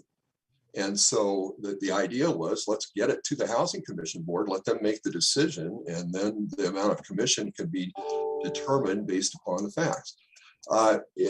But going forward, because of what happened, from now on, what's going to come forward is we're not going to go quickly. We're not going to try to tie something up. And so if the market is such that people buy that out from under us before we get to a board action, so be it. But we're going to provide for the exact commission in the contract that will be paid. And we're going to say this contract is contingent upon the approval of both the Housing Commission Board and the Housing Authority. And so that will never happen again. And the number 250 won't be in any contract you'll ever see. Thank you for the clarification. Cool. Okay. We have Mitch's hand was up, Commissioner Mitchell, and then Rick. So Commissioner Mitchell, anything you wanted to add to this? Yeah, I think I got one of the questions answered, but Commissioner Vasquez, I want to make sure I'm clear on two things, because I've enjoyed listening to this discussion. One, I would agree on the appraisal piece of having it reviewed properly. And Chuck, I wanted to just add one thing, a clarification on that, which was some of the criticism we took in the transaction was we were depending on old appraisals. Wasn't that one of the criticisms that had the property been reappraised, it would have been a different price? And I'm assuming that so I would agree with Commissioner Vasquez on the second appraisal properly reviewed. And I again, I don't know how we're just addressing the issue of making sure the appraisal is accurate and complete. I mean, I'm not certain that it has to, but that was the issue, I thought, one of the criticisms on this. And then the do you want to answer that one first, and then I'll just ask my second one. All right. Okay. Yeah. As to that, there were a lot of criticisms, but with respect to whether it was a recent appraisal or not, I don't recall that. But let me tell you what the city does is they have a rule in the property department that an appraisal is good for either 6 months or a year, and if you go beyond that period of time, they get an update. And so and going forward, I believe that's what we're going to do as well. Okay. And it's not super expensive to do to get an update, because you go to the appraisal and they just say, has anything changed? And for a fairly modest amount of money, they can say, no, it hasn't, or yeah, it's changed this much. Okay, that's fine. We're going to do that. Okay, good. That makes me happy, because that was one of the criticisms I did hear is where we're relying on old information. So that's good to hear.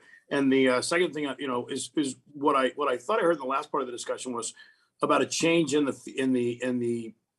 fee or the payment made for the services. And Chuck, what I think I'm hearing you say is that, what I thought I heard Commissioner Vasquez say was the commission should have expected that, anything over 250, the CEO would come back to us on. And what you're saying, and I think what I keep hearing is we want to know if there's a material change before the transaction is completed. And you're saying that is addressed in this document. That's correct. Okay. And material, obviously some people would say there's different definitions, but I think everybody will understand what that means. Right. Okay. And in part, that's dealt with by these multiple certifications that come through. But we're looking at it also. I mean, we've gotten to be quite strict in reaction to what happened, because we don't want it to ever happen again either. Madam Chair, if I may, on the issue of appraisals. So is it 2 appraisals or 3 appraisals that we are recommending? I think I'm hearing Commissioner Vasquez say a 3rd one, because I heard Rick say that they do the 2nd one already, right? Or what did I just want to I want to be clear. What has been said is that up to this point, we've done 1 appraisal from a duly qualified licensed company to give us a good opinion of value. And what Chuck has said, and I reiterated, is that based on the splatter effect of those 2 properties last year, we're now going to get what Chuck's called a peer appraisal, and what Melinda called a desk review appraisal. I think it's something like that. It's a check on the first appraisal. There's no 3rd appraisal. Now, sometimes there will be another appraisal if somebody else has interest in the property. For instance, on those 2 hotels, Chase Bank made a substantial loan. They did their own due diligence, their own appraisal, which was their business, but we did ours our own way. And so in this case, if we add a desk review to it or a peer appraisal, there'd be 3 opinions potentially, but only 2 commissioned by us. Thank you. Commissioner Hazard, does that conclude your comments, questions? Yes, thank you. Okay. Rick, was there anything you'd like to add? I want to see if we can get to a motion on this. Just 2 things. Well, number one, and this is from Melinda's standpoint, what I would ask, and I love you dearly, but I also know you're brand new to the board, is that we would love to sit down with you one-on-one with staff and go through the whole shebang, to use a highly technical term here, to show how we put the whole thing together and how this has worked in the past and how we're recommending changes now. This is not your only bite at this apple, though. I'm a great believer in the Japanese concept of Kaizen, which is continuous improvement. We don't have to have a problem to make something better. So if we see a way to amend this in the future based on your future comments, hell, we'll bring it back anytime you want to. So what I would suggest is we take this, understanding that we're adding in the, whatever term we use, desk review or peer review of the appraisal, and we're striking the dual agency. You know, if we're probably not going to use it, let's get rid of it. Look, if we find that we're going to need it in the future, that'll be another change we bring back to you. And if through further review, Belinda, I respect your background, your opinions, and what you want to do. And if there's additional changes to make, we'll bring it back as many times for as many items as you want to. Commissioner Vasquez, you're on mute. Okay, thank you. I appreciate that, Mr. Gentry. I just want to add one more thing to my recommendations for the broker policy. I think that it's paramount that we have three references, or from people that have dealt with agencies, not just the fact, obviously, the broker understands commercial real estate. We're going to go to a commercial real estate broker for that, but that they have dealt with government agencies in the past, and that they've had a good experience with them, because I think that would have been beneficial. And then the last thing is there, and I apologize because I agree we could have done some of this stuff offline, and I will make sure that schedule time with you guys before a meeting to do that. But in the real estate industry, in the residential real estate industry, we have something called an NMLS search for people that are licensed, right? So brokers are licensed in order to through the DRE, and then they subsequently get an NMLS number in order to perform. The NMLS requires self-reporting if they've been involved in any kind of suspicious or problematic transactions. And so not only have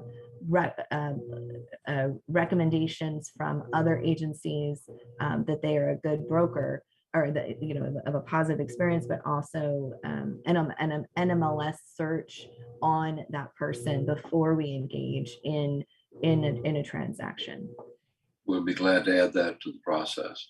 Okay, those are all my recommendations for today. Well, Commissioner Vasquez, before you go back on mute, I want to ask if it's because, given the amount of consideration you put into this, is there a motion that you have prepared by chance? Yes. I move to approve the broker, to move the broker policy with the exclusion of dual agencies, and to strike that portion out, permission for dual agencies, the inclusion of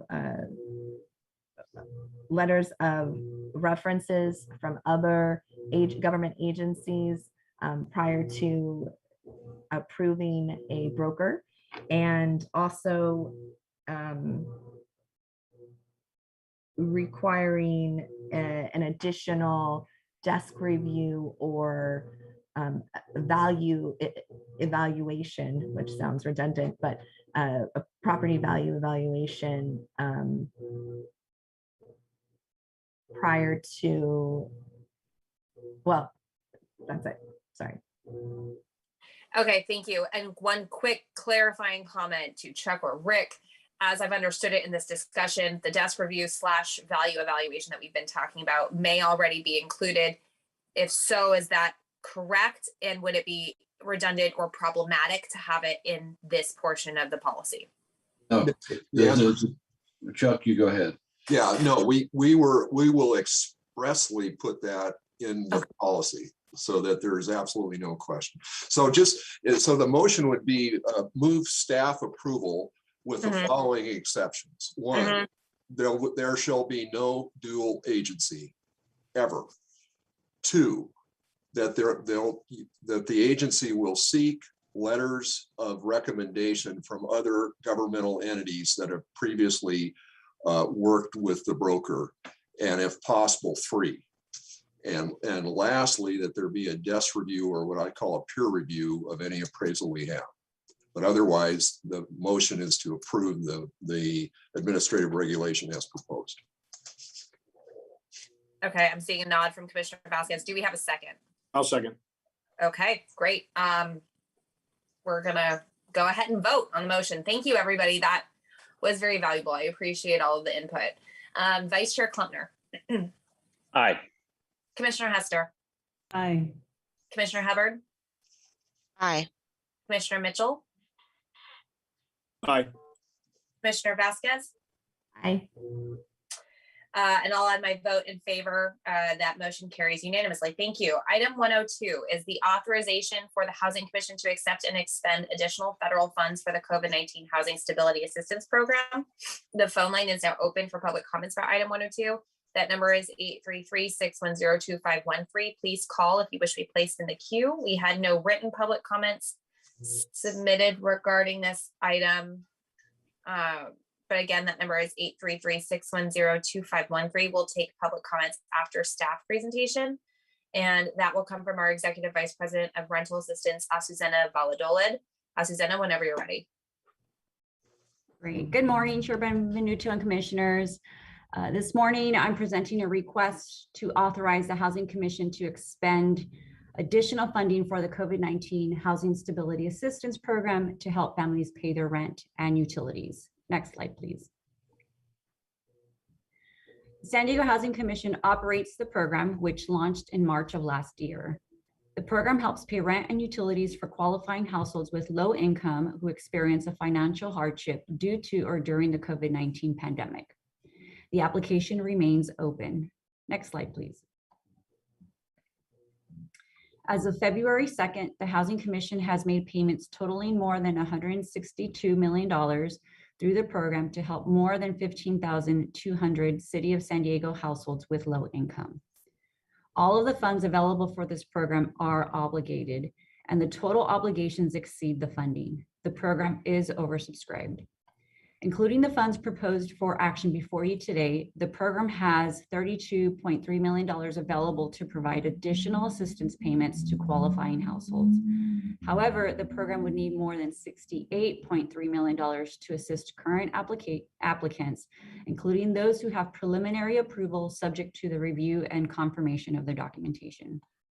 Next slide, please. The need in San Diego remains significant. The Housing Commission continues to receive new applications for help from the program each day. More than 39,900 applications have been submitted and more than 35,800 applications have been started and are pending completion. More than 75% of the submitted applications are from households that report income at or below 30% of San Diego's area median income. Next slide, please. The U.S. Department of Treasury developed a process for the reallocation of federal emergency rental assistance funds that were not obligated in jurisdictions across the country.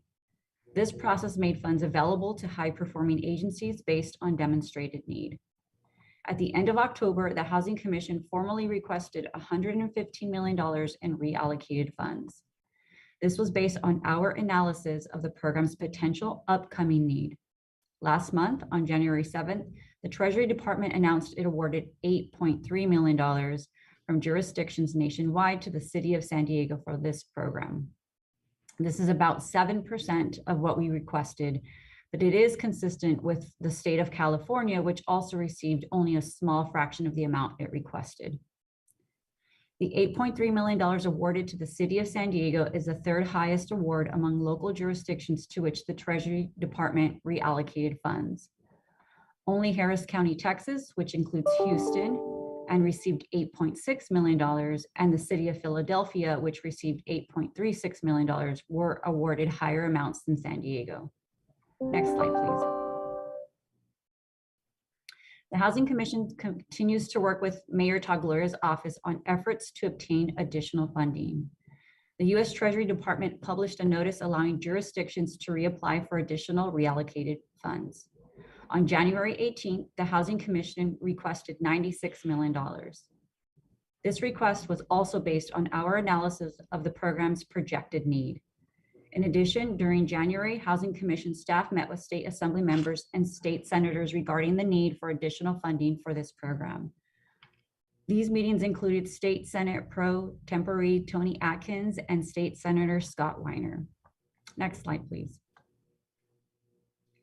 Today, staff is requesting that the Housing Commission Board recommend that the Housing Authority and City Council take the actions detailed in the staff report and shown on the next 3 slides to authorize the additional $8.3 million for this program.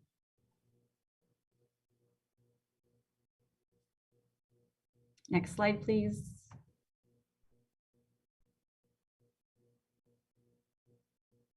Next slide, please.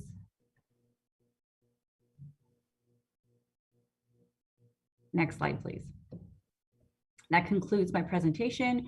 I'm available for any questions you may have. Thank you, Susanna. Scott, do we have any callers? Because like Kevin was saying, like. No, there are no callers on this line. Great.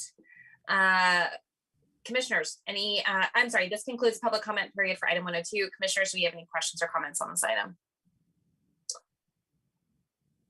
Go ahead, Commissioner Mitchell. Hey, one quick question is, Mr. Jody, I'm assuming that you guys can present us, that we don't have to do it today, but behind, just if you get emails. I'd like to know more data into the allocations, what areas are coming from, zip codes, a little more of a picture of where this money's flowing out to, just to create somewhat of a heat map. And then there was a comment you made in the presentation that talked about that people are coming back for additional assistance. And does that mean that that people are now presenting second applications because you covered the first one, but now they still are out of work and needing the assistance for rent and utilities? Is that what that means? Yes. Sorry. So we could definitely provide dashboards and information about the funding sources and the zip codes and where the money is being distributed. We do have some of those dashboards already prepared, so we can share that with our board afterwards. Yes, the program is open to allow people to reapply for additional assistance.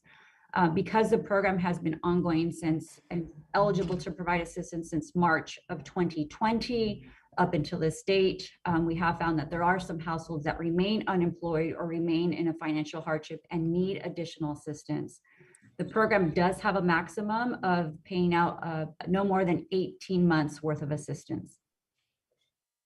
Okay, so we're getting up to that point because we're 24, well, we're 2 years in for the most part, almost 2 years in. Okay, so, and you verify, there's a verification process on the continuing hardship. There is a certification of the hardship, and there is a requirement to provide documentation to prove that there is past due balances and then the need from both the landlord and the tenant. Thank you.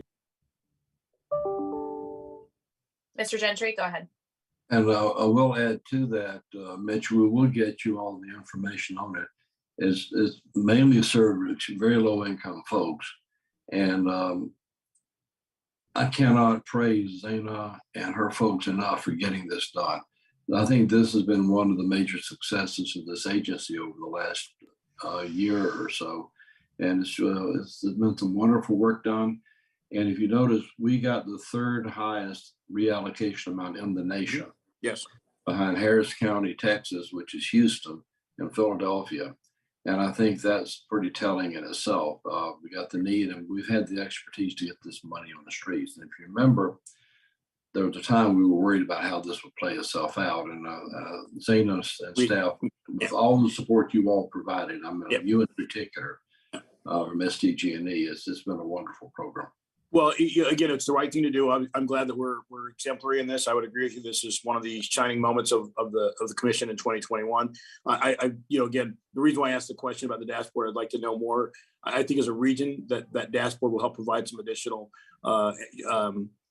some additional data about where we may need to double and triple efforts, or if there are certain areas that are really being hit hardest. Everything from food insecurity at all. So that's why I want to see the dashboard. And the other thing I just ask about the people coming back is, there are stories of, people who, are just not going back to work, and they're not truly they just haven't gone back to work, and they're living in nice areas and nice homes, and this has just been wonderful. And I just want to make sure we're protecting against that. So I'd like to see the dashboard. So that's why I asked about the certification. So thank you. And if I could just add, in effort of transparency, our website actually has quite a few dashboards. You'd be surprised how much we are sharing on a regular basis with the public on our website. So you might want to check those out as well. I'd like to do that in a minute, but I'm curious, does the dashboard include type of jobs and industry? I think to Commissioner Mitchell's question, that's what I'm interested in also. It does not track the types of jobs that people formerly had, but it does track and report, I believe, the number of people who are unemployed and whether or not they've been unemployed for 90 days or longer. But no other details in terms of who, what type? It does not. The program was built based on the funding regulations, which is supposed to be sort of low barrier. So we tried to keep the application in line with what the federal regulation said to make it accessible. Yeah, because one of your report indicated most of the applicants are 30% below AMI. That's extremely low, right? Like considered extremely low income. So I'm wondering what the demographics of that group really looks like, like where, I mean, this is gonna give us some kind of hot spotting is what I'm thinking about. Yeah, that's where I am too, Commissioner. I think that's why I said that heat map data is important because it'll allow us, the commission, to take a leadership role in maybe working with the housing, with the food banks, with some of the other agencies that can provide additional support. If we have the data, sharing it with them to help, really create that coordinated effort, I think would be really important. Things like zip code mightn't help us even, but I was. Exactly. And it is, Dezana, it is delineated by council district too, is it not? Yes, we have information on like the zip codes where applications have been received from, the zip codes of which applications we've paid, the age groups, the demographics. So we have a lot of information that we can put together a really nice package of information for you. Yeah, thank you. I'd like that. I have a question. Does the Housing Commission collect any data on the reasons why they're unemployed for so long? Like for those that may be getting closer to 18-month limit? We do not. We track whether or not they're unemployed for 90 days or longer, or 90 days and less than that. We do see applicants who might submit an application this month, but have rental arrears dating back 6 months or 9 months or 10 months. So it's during that collective period that they've been unable to pay their rent, which is why they're seeking assistance. Thank you. Thanks, everybody. And I do want to just really highlight what Mr. Gentry was saying about Austin and his team, and the day-to-day work of getting all this information. I know that there was challenges getting it all set up and getting the outreach and everything in this pandemic has been a little bit harder than before, but Austin and his team has really pulled this off. And additionally, shout out to Commissioners Hester and Mitchell, who were very involved in outreach efforts, making sure the network was there. And so, just remembering how it all started and how we got here. Hopefully we find our way through this tunnel soon. Mr. Gentry, you're still off mute. Was there something you want to add? This was indeed a good community effort. And for both Mitch and Johanna, thank you both very much for all your outreach help. Absolutely. We are looking for a motion to accept and expend these funds. So moved. Commissioner Mitchell, I see a hand up from Commissioner Hester. Make you a second. Okay. I'll second. Great. Okay, we'll go ahead and call the vote. Vice Chair Klumpner. Aye. Commissioner Hester. Aye. Commissioner Hubbard. Aye. Commissioner Mitchell. Aye. And Commissioner Vasquez. Aye. I'll add my vote in favor. That motion carries unanimously. Our next item is number 103, the Affordable Housing Preservation Update and Nominations to the Preservation Collaborative Stakeholder Group. The phone line is now open for public comments about item 103. You can call 833-610-2513 to be placed in the queue. Again, the number to call is 833-610-2513. We'll take any public comments after the staff presentation. Vice President of Preservation, Wendy DeWitt, will be presenting this item. Wendy, whenever you're ready. Thank you. Good morning, Chair Benvenuto and Commissioners. I'm Wendy DeWitt, Vice President of Preservation. The next slide, please. The City Council Smart Growth and Land Use Committee's 2018 work plan identified affordable housing preservation as a priority. In 2019, the Housing Commission hired a preservation coordinator and created a comprehensive database of deed-restricted affordable rental housing units citywide. The Housing Commission commissioned a comprehensive study to enhance understanding of the city's affordable housing stock, including naturally occurring affordable housing, or NOAA, review of best practices across the country, and to provide a framework for the development of a strong preservation strategy. Next slide.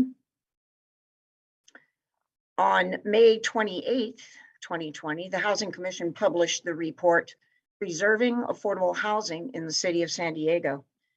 The study included a summary of the affordable units at risk of losing their affordability in the next 20 years and the estimated cost per year over the next 20 years to preserve their affordability.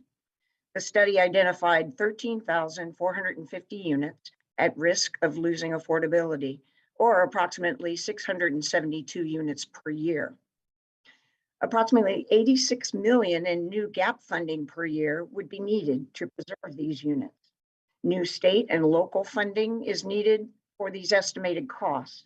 The gap financing could be leveraged with federal tax credits, bonds, and other affordable housing program funds to pay for total preservation costs of approximately $400 million annually for 20 years.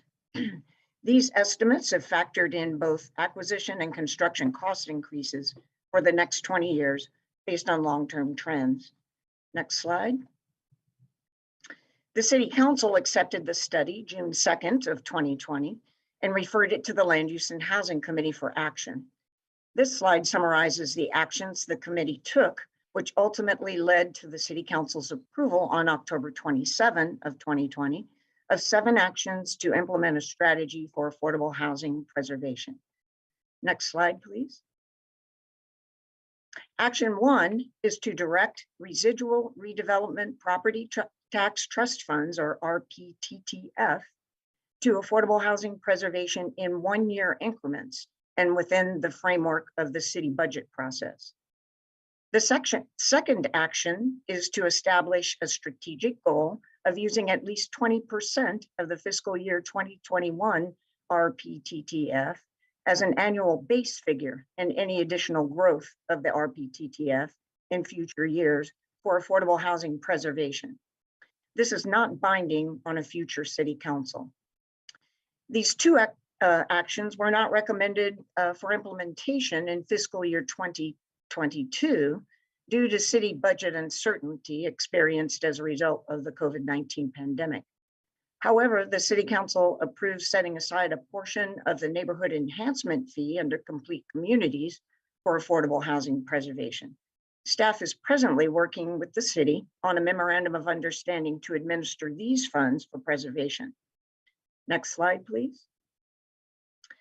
Action 3 is to establish a small sites rehabilitation program funded with RPTTF to provide an incentive to owners of NOAA properties to preserve affordability. While no RPTTF funds are yet approved, the Housing Commission issued its first preservation NOFA of funding availability, or NOFA, in August of 2020.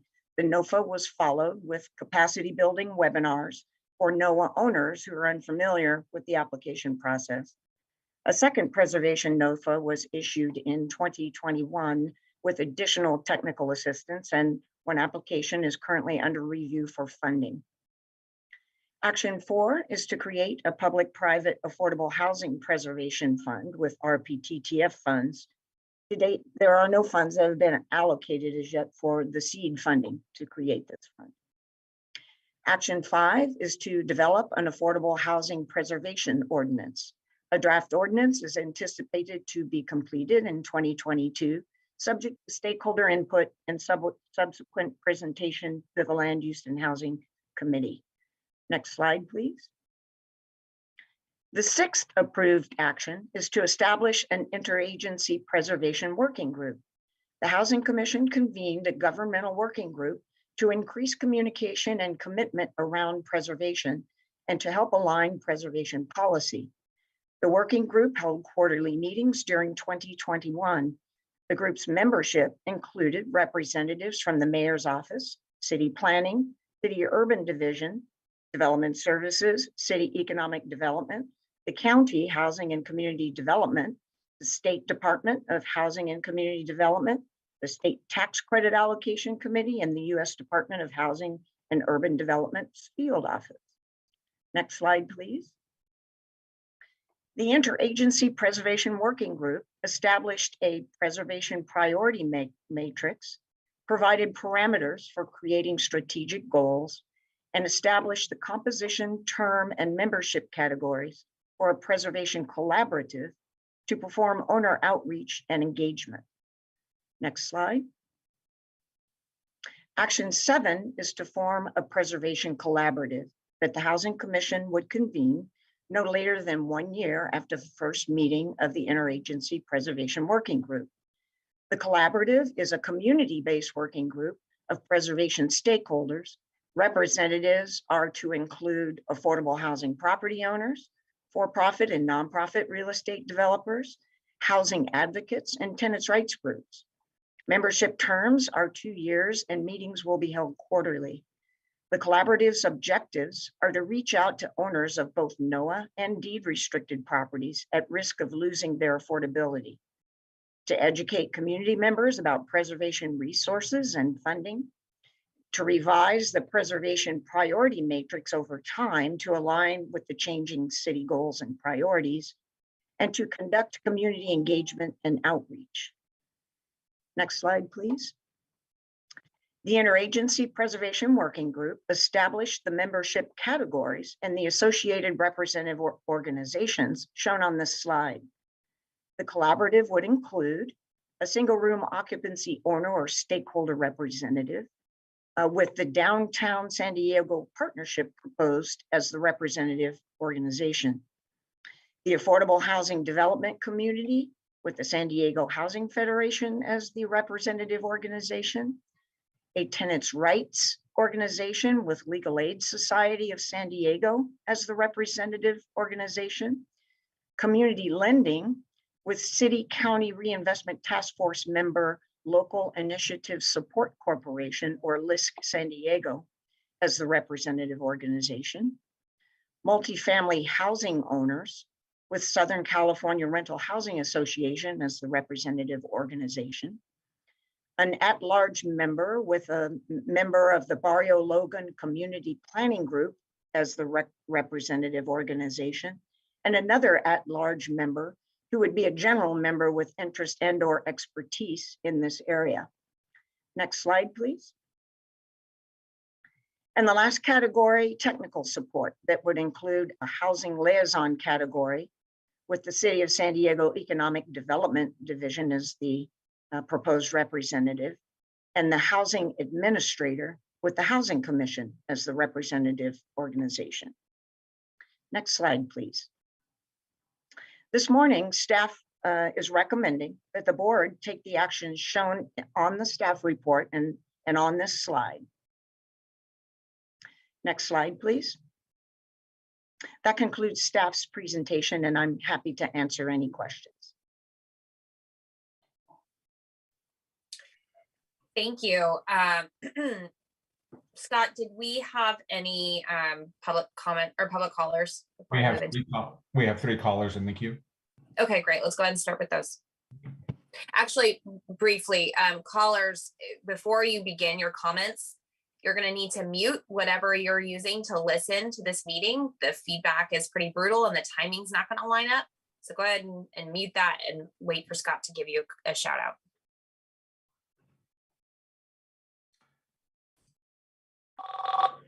Okay, great. Let's go ahead and start with those. Our first caller is from the number ending in 6500. And if you could please turn down the volume on the device you're listening to. Using to listen to this meeting, the feedback is pretty brutal and the timing. Caller with the number ending in 6500, you may begin. Yes, good morning, commissioners and Sandy Housing Commission staff. Thank you for the opportunity to speak on item 103. My name is Jeffrey Platt. I am the general partner and operating manager for the Golden West Hotel, the largest SRO in San Diego. I am also the president of the Single Room Occupancy Alliance,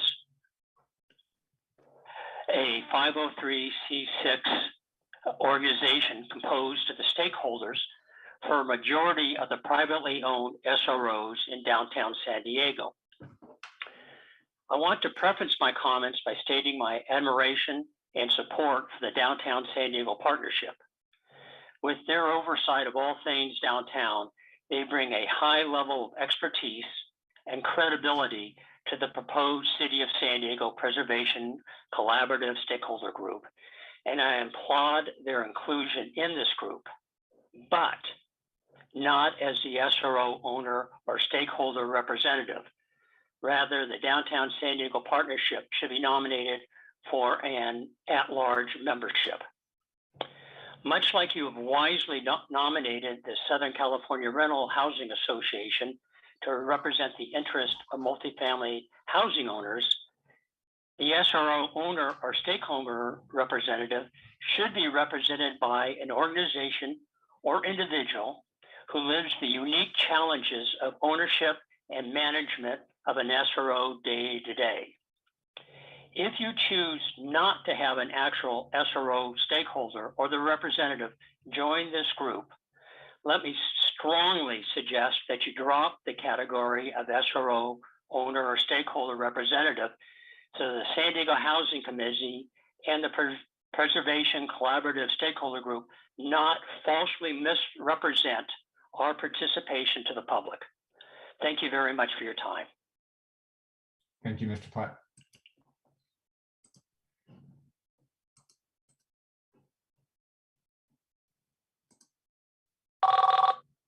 Our next caller is from a number ending in 7034. You may begin your comments. Hi, good morning. Thank you, commissioners. My name is Rebecca Ribzik, Manager of Economic Development and Government Affairs with the Downtown San Diego Partnership. Thank you so much to the Housing Commission staff for the nomination to serve as the SRO stakeholder for the City of San Diego Preservation Collaborative Stakeholder Group. With most of the SRO supply located in our downtown, we hope to be a productive voice on this collaborative and continuing our work toward preserving more housing options for vulnerable populations in our urban core. Thank you. Thank you, Ms. Rizit.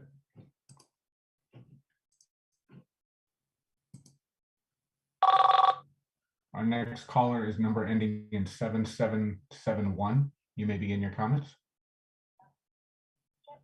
Yes, hello? Yes, you can go ahead. Yeah, is Mr. Gentry available? Is he here? This is the public comment period for the Housing Commission board meeting regarding the preservation group item. Did you have a comment to make? Yeah, I was watching on my tablet. Am I going to be on or? Yes, you're on now. You have 3 minutes to make your comments.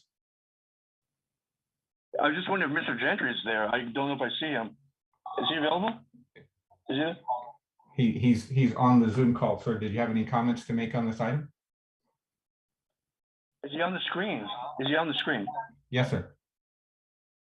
Did you wish to make a comment? So is there a delay because am I on?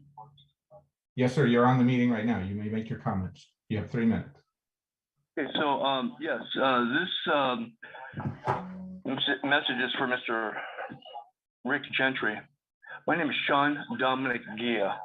Okay, I'm on the verge within the next day or so of sending a scathing report over how the operation and implementation of your programs the San Diego Housing Stability Rental Assistance Program has been run specifically with Maria Christopher, but we'll just talk about the rental assistance payments that were made, 3 of them to my landlord. Sorry, I'm sorry. I'm sorry, sir. Behind in rent.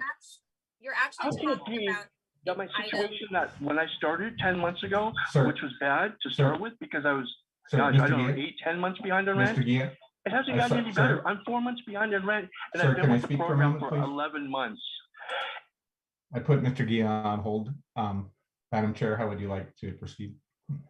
Thank you. Is there a mechanism whereby staff can connect with him off the Zoom meeting? I do want there to be some follow-up, but this is not the appropriate time. Is that possible? Do we have his contact information from his login situation? We have his phone number and would be able to provide that to the rental assistance division staff. That would be appropriate. Let's do that. Okay, I will need to pick up the call to end the call. Okay. I would just add, because I do want to be respectful of the fact that he's attempting to make a public comment, that I think staff should explain to him why he was cut off and offer him another way to submit comment in the right time and place, either in writing or another time. Clearly he's frustrated, and I want to make sure that we're at least acknowledging that he's frustrated. And unfortunately, he chose the wrong thing to call in on, and we need to keep moving. So yep, that'd be my only request to staff in addition. Yeah. Yeah.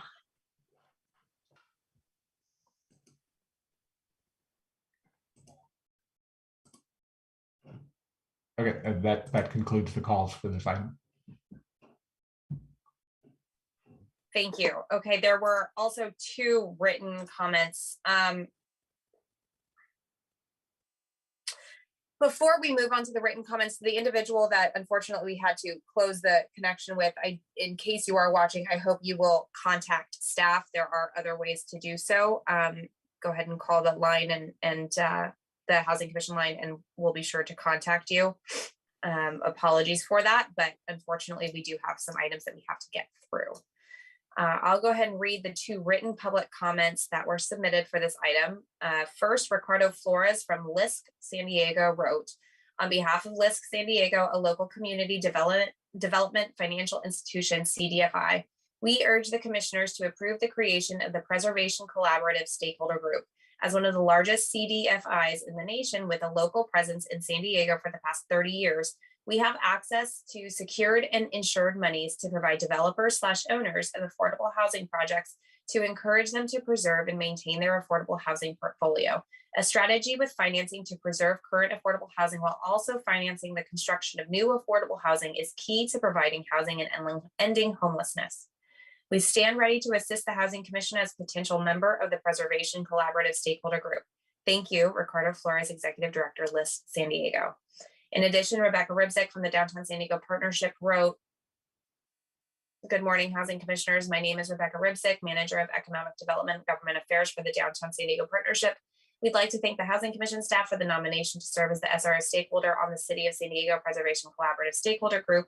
With most of the SRO supply located in our downtown, we look forward to being a productive voice on this collaborative and working toward preserving more housing options for vulnerable populations in our urban core. Thank you. We will now, and we've taken the public comments from the callers. We've concluded public comment period for item 103.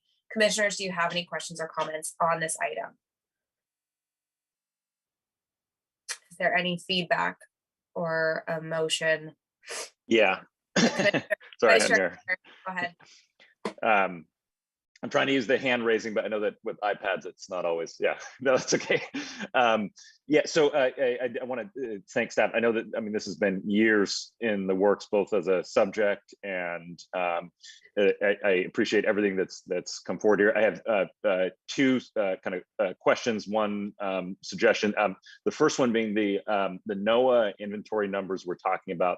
Do we know, I mean, we had a very substantial portfolio sale with the Conrad Prebys Foundation last year in our community. And do we have any sense of how that impacted the NOAA numbers is my first question.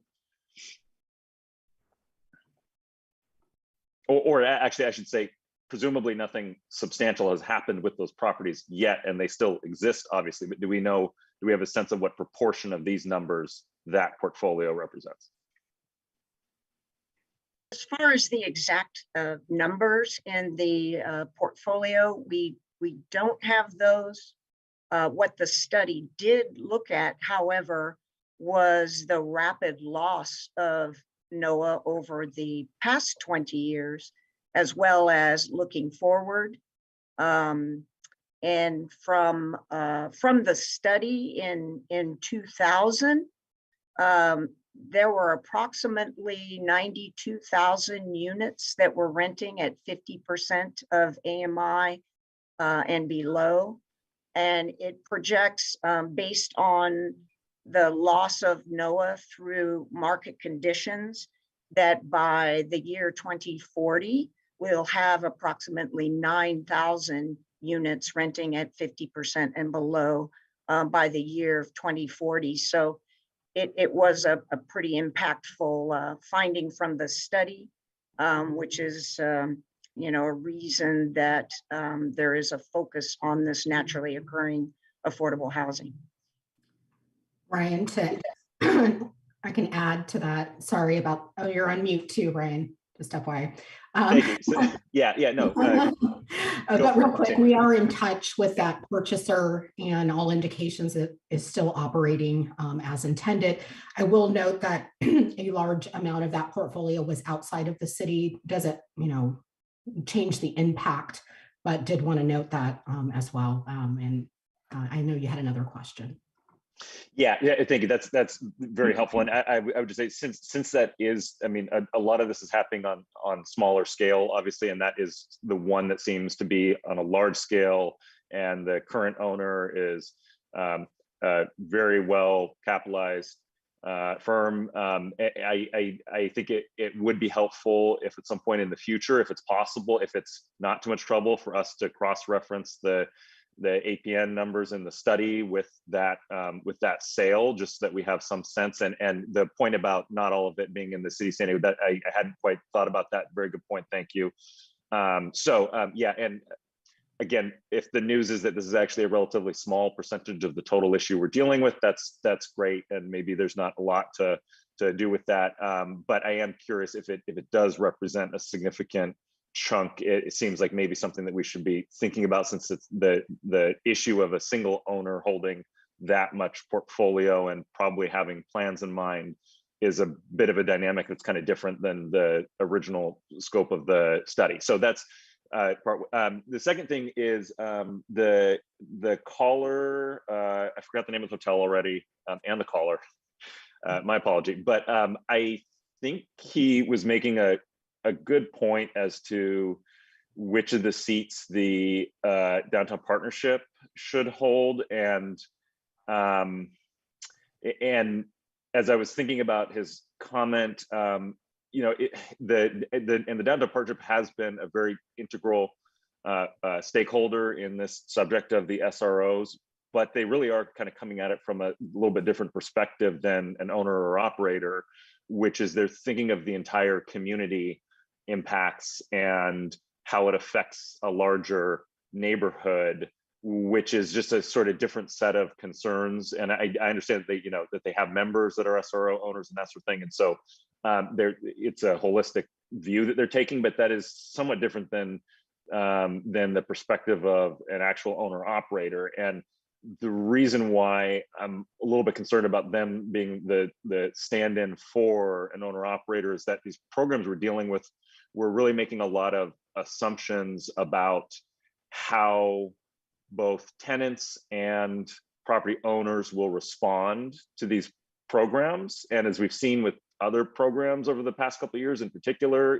programs that move very quickly at the state and federal level, we have to be careful about whether those assumptions are accurate or not and reflect kind of current market conditions and how an operator is actually thinking about this. And so I'm glad that we have tenant rights representation and all these other designated seats. It seems like it's a very well diversified, but I do want to get staff's thoughts on, and any other commissioners' thoughts on, whether it would make sense to adjust how we're assigning those seats to be sure that we're incorporating that into these discussions.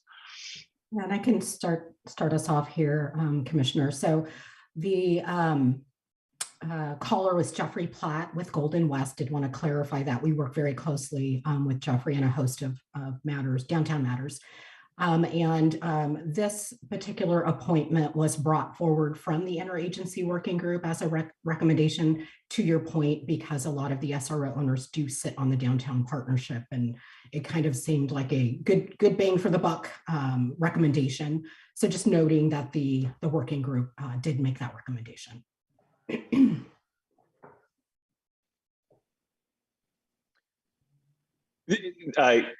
you. Yeah, I'll kick it over to any other commissioners. I'm curious if other commissioners have thoughts on sort of how we're allocating the seats as well. Any other commissioner feedback? I don't want to belabor this point. I think that there maybe an at-large member at the very least might be an actual SRO owner to facilitate some of that, or if there's staff opinions about moving the partnership over to an at-large seat and replacing the SRO seat with an SRO operator. Any opinion there? I think that's a better option, to be honest, putting the partnership. I mean, I think they've been a great voice on and this is a big focus. I think moving them to the at-large and putting an SRO in would be my suggestion. I would agree with you there. Yeah, of course, I want to reiterate the downtown partnership has an incredibly important voice here. There's so much formal affordable housing located in the downtown area. It's one place where we've been able to get that built, right? And then the SROs is a unique portion too that they have. So they've got a couple of different bites at that apple. So anything else from staff or from the commissioners? Mr. Gentry? Let me ask Wendy just an open question.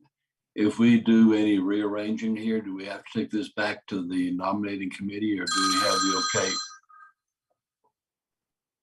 Oh no, I was connected to my cell phone, which just rang. So is there any reason that we need to take it back to the advisory group and we make this change here?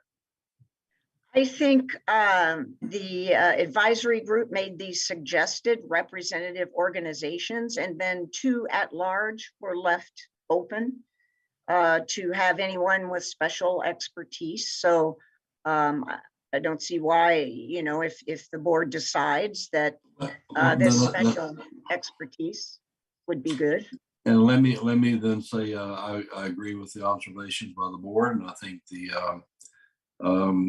there's a long history of issues the city needs to deal with respect to the SROs, and I think including them is a good thing to do. So we will fit them into this group in whatever category we need to. Okay, does that address, is there a specific motion that needs to go along with that? I'm happy to make a motion. I guess my question to staff is, do we need to make an adjustment to this in the motion, or is just the statement that will slide? I mean, you tell me how to proceed here. I think it sounds, I mean, pending any other commissioners jumping in here, it sounds like we're kind of all on the same page about making sure that they're in one of the seats. And so I'll let you all tell us what the best way to do that would be. And I will assure you that we'll make sure they occupy a seat. And what I would suggest that you do the resolution, and just with maybe a proviso that we add that group to one of the seats, and then we'll work it out on a staff basis. I don't know that the seat nomenclature matters. That totally works for me. I'm happy to make that motion, and if we need to restate it, I'm sorry, Wendy, I'm gonna need to ask you to tell me what the association is that we were referring to of the owners here, because that also disappeared. Yeah, so sure, it's the city's Preservation Collaborative Stakeholder Group is the name of the organization. Got it. So the motion would be to accept this with the provision that they be included in one of the seats. Great. Do we have a second? I'll second. Okay, wonderful. We're going to go ahead and call the vote. Vice Chair Klempner. Commissioner Hester. We've lost Commissioner Hester. Commissioner Hubbard. Aye. Commissioner Mitchell Aye. and Commissioner Vasquez. Aye. Okay, I'll add my vote in favor. Thank you, everybody. Our next item is 104, an informational workshop about City of San Diego land use programs. The phone line's now open for public comments on item 104. You can call 833-610-2513 to be placed in the queue. We had no written public comments, but again, that number is 833-610-2513. We'll take public comments after the staff presentation, which will come from Vice President of Land Use Programs, Ann Kern, and Special Programs Manager, Hannah Diaz. Whenever you're ready, you can begin. Hi, good morning. I'm Ann Kern, Vice President of Land Use Programs. And as mentioned, Hannah Diaz, our Special Programs Manager, is here as well to present. Next slide, please. The City of San Diego land use programs that the Housing Commission administers are an important method for creating additional affordable housing in the city. The Housing Commission has administered some of the city's land use programs since the early 1980s. Significant change and growth in these programs has occurred in the past 10 years. Under these programs, 5,820 affordable units have been completed, of which approximately 4,800 remain in service as affordable housing, because about 1,000 units were built through mostly older programs that only required affordability for 5 or 20 years. An additional 1,794 affordable units are in the pipeline, with new projects being reviewed daily. Through these programs, the Housing Commission determines the affordable housing requirements that apply to each development, helps the developer understand the process, executes an affordable housing agreement with the developer, and monitors the development to make sure it complies with the requirements. The land use programs the Housing Commission administers are inclusionary housing, density bonus, North City future urbanizing area, and coastal affordable housing programs. Land use programs that the City of San Diego oversees are the tenant dwelling unit protection ordinance, and they are also now working on a short-term residential occupancy ordinance. In addition, the city also provides expedited reviews for developments that include affordable housing. Next slide. This slide summarizes the process that occurs with these land use programs. First, a developer submits an application for a permit to the City of San Diego Development Services Department. If the development proposes to include affordable housing, the Development Services staff informs the Housing Commission, and we review the plan sets. The Housing Commission determines which land use programs apply to the development and verifies the necessary affordable housing calculations. Multiple affordable housing requirements can apply to the same development permit application. Housing Commission staff then prepare written conditions and send them to the City Development Services Department and the applicant. Every development for which affordable housing requirements apply must enter into and record an affordable housing agreement and deed of trust with the Housing Commission. This must occur before the City of San Diego issues building permits. City departments also review other conditions, and after all of the reviews are completed, the city issues a building permit and construction starts. Next slide, please. One of the most well-known programs is the inclusionary housing program. This program was created in June 2003 through a collaboration between the City of San Diego and the Housing Commission. The inclusionary housing ordinance requires new residential development to include a percentage of their units as affordable housing, or in the alternative, to pay a fee per square foot. Revenue from the fees is deposited into the City Affordable Housing Fund, which the Housing Commission administers. These funds often support the development of additional affordable rental housing. Next slide. The inclusionary housing ordinance was amended most recently in 2019. These updates to the fees and affordability requirements are phased in over a 5-year period, as shown on this slide. We are currently in year 2, which requires 4% at 60% of AMI, or $17.64 per square foot of paying the fee. Next slide, please. The inclusionary housing program has produced more than 1,500 affordable housing units in 37 developments. Several of these projects are part of large-scale phase development, such as Savita, which provided 456 affordable units in Mission Valley, and Casa Mira View, which provided 185 affordable units in Mira Mesa. An additional 18 developments with close to 1,000 affordable units are in the pipeline, which means that they have received their entitlements from the city.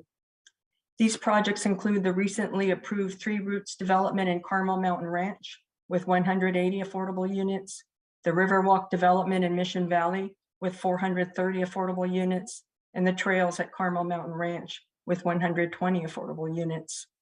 In addition to these on-site affordable units, the revenue from the inclusionary housing fees has supported the development of more than 3,500 affordable units.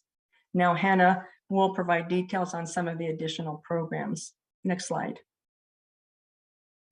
The Housing Commission also administers the Density Bonus Program for the City of San Diego.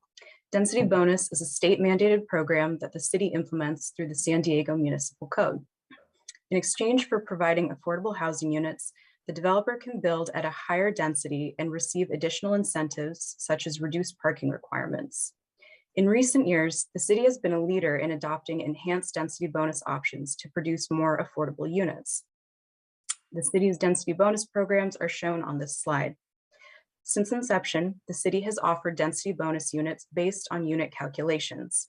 Floor area ratio, or FAR, bonuses were originally allowed in Center City under the Planned District Ordinance. They allowed developers to build a larger building with as many units as they can fit into the available space.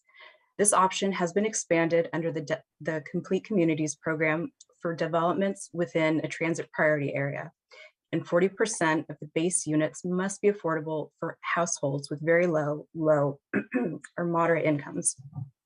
Second, Second, the micro unit density bonus enables developers to build double the number of units allowed by their base density. These units cannot be larger than 800 square feet, and the average unit size cannot exceed 600 square feet. Third, with the middle income bonus, once developers receive the maximum density bonus for restricting affordable units to low-income households, they can receive additional density by making 10% of the base units affordable to moderate income households earning up to 120% of AMI. Fourth, California State Assembly Bill 1763, enacted in October 2019, updated state law to allow an unlimited or 80% density bonus, depending on the project's location, within or outside of the transit priority area. To qualify, all of the units, except for the manager's units, must be affordable to lower income households. However, in some circumstances, 20% of the units can be affordable to households with moderate income. Finally, the accessory dwelling unit, or ADU bonus, was adopted in March 2021. This allows the construction of additional ADUs based on the number allowed by zoning. This bonus option is available regardless of whether property is zoned as single or multifamily.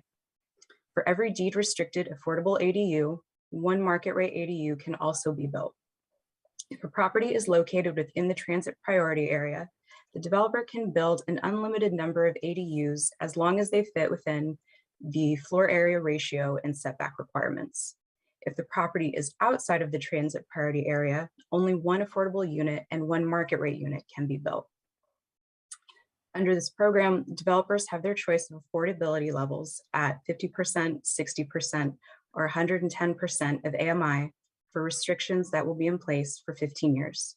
Next slide, please. The Density Bonus Program has produced more than 1,700 affordable units since program inception. About 1,000 of these units were produced in the early years of the program in the 1980s. After the state decreased the targeted rents to 50% and 60% of AMI in 1990, and in conjunction with 55-year affordability terms in 2015, interest in the program dropped off. Today, the city's enhanced program offerings have generated renewed interest in the program. During calendar years 2018 through 2021, 388 affordable units have been completed. This is an average of 97 units annually compared to 35 units annually from 1983 through 2017. Approximately 86 developments with 693 affordable units are in the pipeline. Most of the developments that participate in density bonus program have been smaller infill projects. However, with the addition of the city's new Complete Communities program that provides an FAR bonus, larger developments are building smaller units such as micro units and studios. Additionally, the ADU program, bonus program, is very active. Since March 2021, 8 projects have recorded an ADU bonus agreement and will provide 16 combined units affordable to households with incomes up to 110% of AMI. Next slide, please. The North City Future Urbanizing Area, or NCFUA, has also been an important source of additional affordable units. The NCFUA was originally an agricultural area of approximately 12,000 acres. In October 1992, the City Council adopted the NCFUA framework as an amendment to the Progress Guide and General Plan. The framework plan designates a range of residential densities, mixed uses, public facility requirements, and substantial open space areas. Because of the residential densities and types of land uses designated, approval by the voters was necessary to implement the framework plan. This framework plan includes a requirement that 20% of the affordable housing units be set aside as affordable. Because the entire area was granted a density bonus, these units are affordable to households with income up to 60% of AMI and remain affordable for 55 years, including the for sale units developed. Next slide, please. The map on this slide is from the framework plan and shows the location of the NCFUA, which consists of 5 sub-areas: Black Mountain Ranch, San Dieguito, Pacific Highlands Ranch, Torrey Highlands, and Shaw Ridge, Del Mar Mesa. Next slide. The original NCFUA framework plan anticipated 13,649 total units and 2,289 affordable units. To date, 2,069 affordable units are completed and 121 units are in process. Very few affordable units remain to be built, and it's unknown whether, when, or if these units will be built. Additional NCFUA and lieu fees will be collected from the individual single-family residences as they're constructed. Those fees will eventually be invested to create or extend affordability for developments within the NCFUA. The units that have been completed or are in process are predominantly constructed off-site by affordable housing developers such as Chelsea Investment Corporation and Affirmed Housing. These affordable units are in Black Mountain Ranch, Pacific Highlands Ranch, and Torrey Highlands. Next slide, please. Developments in coastal areas are subject to state-mandated regulations that the City of San Diego implements through the Coastal Overlay Zone program. These regulations originated from the California Coastal Act of 1976 and Senate Bill 626, adopted in 1981. These regulations impact new development, demolition of existing units, and the conversion of apartments to condominiums. State law requires that any new development in the coastal overlay zone must provide affordable housing where feasible. In addition, the demolition of existing residential units or the conversion of apartments to condominiums that are occupied by low or moderate income households must be replaced, or alternatively, the developer must pay an in lieu fee to the Housing Commission. Next slide. Here's a map of the coastal overlay zone. And as you can see, the area in yellow is primarily west of Interstate 5. Next slide. The program has produced 445 affordable units, including 130 replacement units and 315 units created through the investment of over $3.9 million of coastal in lieu fees. From 2006 to 2008, several apartments pursued conversion to condominiums. Due to the credit crisis in 2008, the real estate market experienced significant declines and condo conversions effectively stopped. Projects that did not proceed at that time had requirements to replace 101 units and pay $2,690,600 of coastal in lieu fees. With more favorable market conditions, the potential exists for these projects to be revived. However, whether or not that will occur remains uncertain at this time. Next slide. And that concludes our presentation, and we're available for any questions. Thank you. That was really great. Scott, do we have any public callers?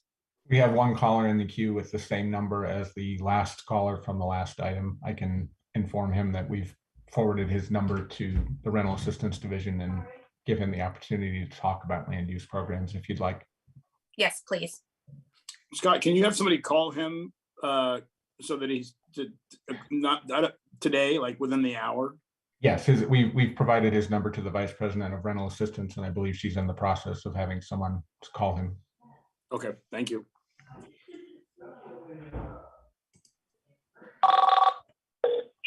Oh, Mr. Gia? Mr. Gia?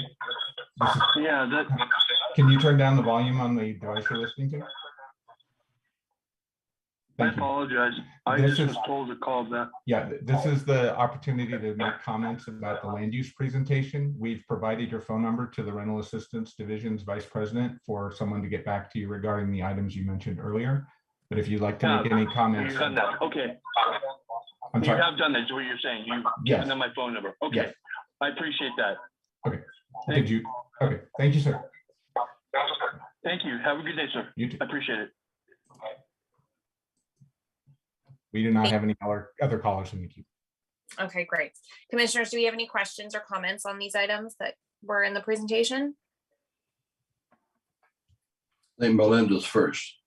All right, I'm gonna go back to the hands up. I see. Okay, Melinda, go for it. Sorry, I don't want to talk over anybody. So thank you for the review of what our current status is with affordable housing. My issue is, in order to really get a good idea of where we're at, would be if the presentation included a comparison with how many affordable units we have in relation to our RENA numbers and us meeting our RENA target. And then also what I would find beneficial would be a comparison of San Diego City and our affordable housing units as it relates to other municipalities within the county, so that we can see if, you know, a true assessment of how well we're doing. And so I don't know if that's possible to include. Yeah, staff would be happy to do that. This is one portion of production, but we can do that for the larger number against those goals. Thank you. Thank you. Anything else, Commissioner Vasquez? No, I'm good. Okay, next up.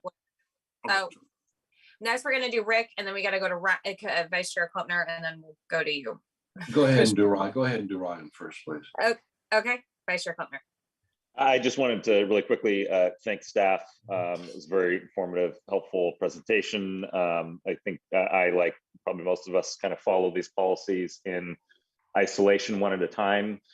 And then seeing it all sort of put together was very helpful. And in particular, the history on the density bonus program, I was actually unaware of the change that occurred from its original in terms of those adjusted requirements. And the thing that really jumped out there that I'm glad you sort of highlighted was the sharp drop off in production that we got when we adjusted those things. And it just seems like the clearest example of how you know, good intentions aren't enough. Like, we have to think about, this is a dynamic situation. These are complicated markets we're dealing with, and the incentives involved. And as much as tempting as it is to, you know, wave a magic wand and say we want more at, you know, 60%, it can actually backfire sometimes depending on how we go about it. And so seeing the original numbers in the 80s, the drop off, and then the resurgence in interest once those were adjusted, I think it kind of perfectly encapsulates the challenges around affordable housing and what is and isn't working. And so that was, I just want to thank you all for the work that you put into this,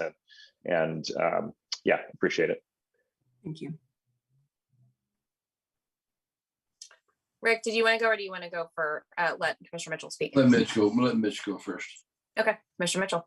No, I just reiterate, I appreciate the workshop and the presentation, and you know, it when I read it and just listening now, just a lot of things come to mind as we suffered through this housing crisis about, you know, how the in lieu fee is used. and one of the things I would also, ask staff is, was last year at some point we received that shocking presentation on what it costs to build in the North Future. What's the phrase? The urbanizing area. Future urbanizing area. And I think we did send it, Mr. Dirty, I think we did send a letter to the city council, advising them they probably needed to review the structure, because the per key cost based on the structure they've set is its own debilitating obstacle. So did we ever get a response back on that letter about a potential review, or is this something we should pursue with the city council even further? Likely, but Emily, we got nothing back, right? We just got an acknowledgement of the letter. That's it. Yeah, an acknowledgement. Yeah, that the problem is the problem, and so I would love to talk to staff about how we set some time up with the city council. It's something that has to change. I don't know how you can continue and look at that future urbanizing area as an opportunity for housing when what we saw was just so out of the normal range. But Emily, you should answer that question. Apologies, I was focused on the fact the city didn't respond. The question being the costs. Yeah, I think the reason why we received the per key that cost was so high was just the structure for the fees. Right. And there doesn't appear to be any sort of a break for people who are trying to build affordable or build the product that we're looking at. Right, and it is specific to planning areas like you had mentioned in the North City Future Urbanizing area, where they are making it even more prohibitive. And yes, we do need to follow up and would appreciate your support in that regard. I would love to see if we can get some time with Jessica Lawrence on this in the mayor's office. We can't ignore this as a commission. I mean, it works against what we're trying to do. Right.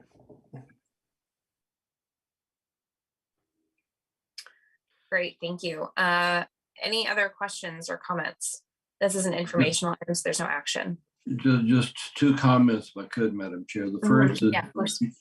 Jeff, I'll ask you if you would please to hook up Melinda with Ann and Emily on this stuff. And Melinda, knowing your interest, you're gonna love this. I mean, this is a good background of the stuff that we do that typically does not get a whole lot of attention. And it's been a tremendously influential city development over the years. So I think this is something that would be a good primer for a new board member on some of the non-obvious stuff that we do. So Jeff, if you could do that, please, sir. Happy to. And the other is a shout out to Ann Kern. Ann is one of the very few decision makers, along with Jeff and Wendy, who survived 14 years with Rick. She's one of the very few people who were here before I got here. She's an expert in this stuff. She knows it very well. She's been an immense guide and helped me and to other staff here at the newer ones. And I just want to do a shout out to Ann on particularly this arena before we end. Ann, thank you.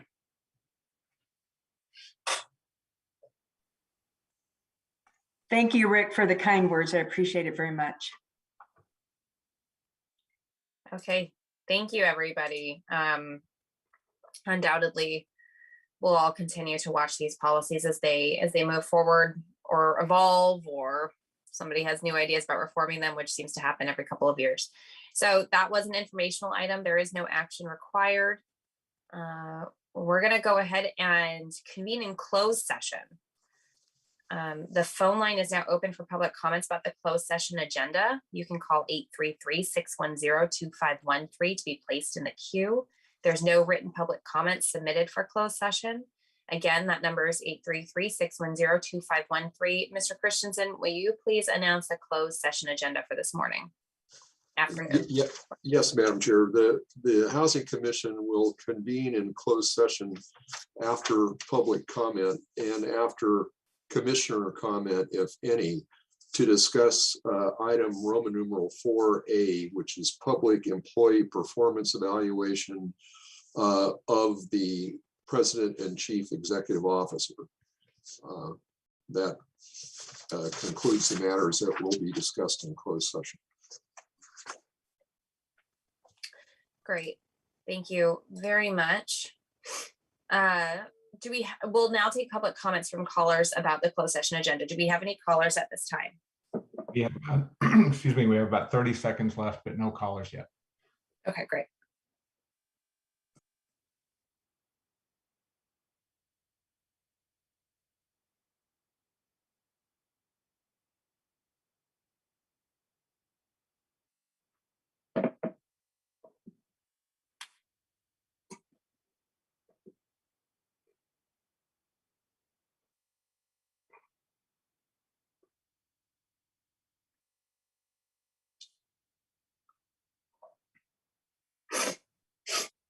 That concludes the time, and we do not have any callers on closed session.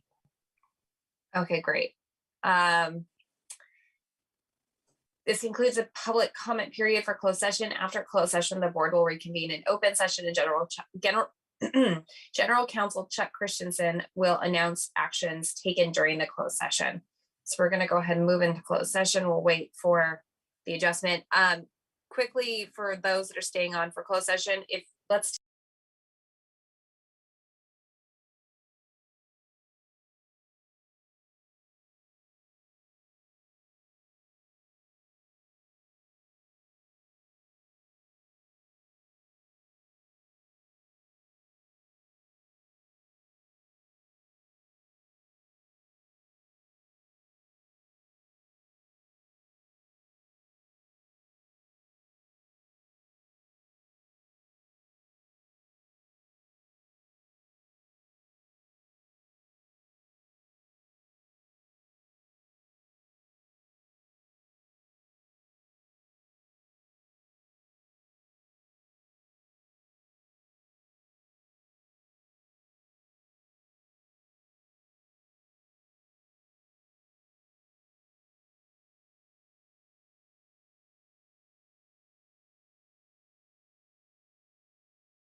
creating a recommendation to be acted on in the next closed session. Those were both by a vote of 5-0. That concludes the matters that were discussed in closed session. Thank you, Mr. Christensen. And this concludes the board special meeting today. We are adjourned at 1:58. Thank you. Thank you. Thank you, everybody. Thank you. Thank you. Bye.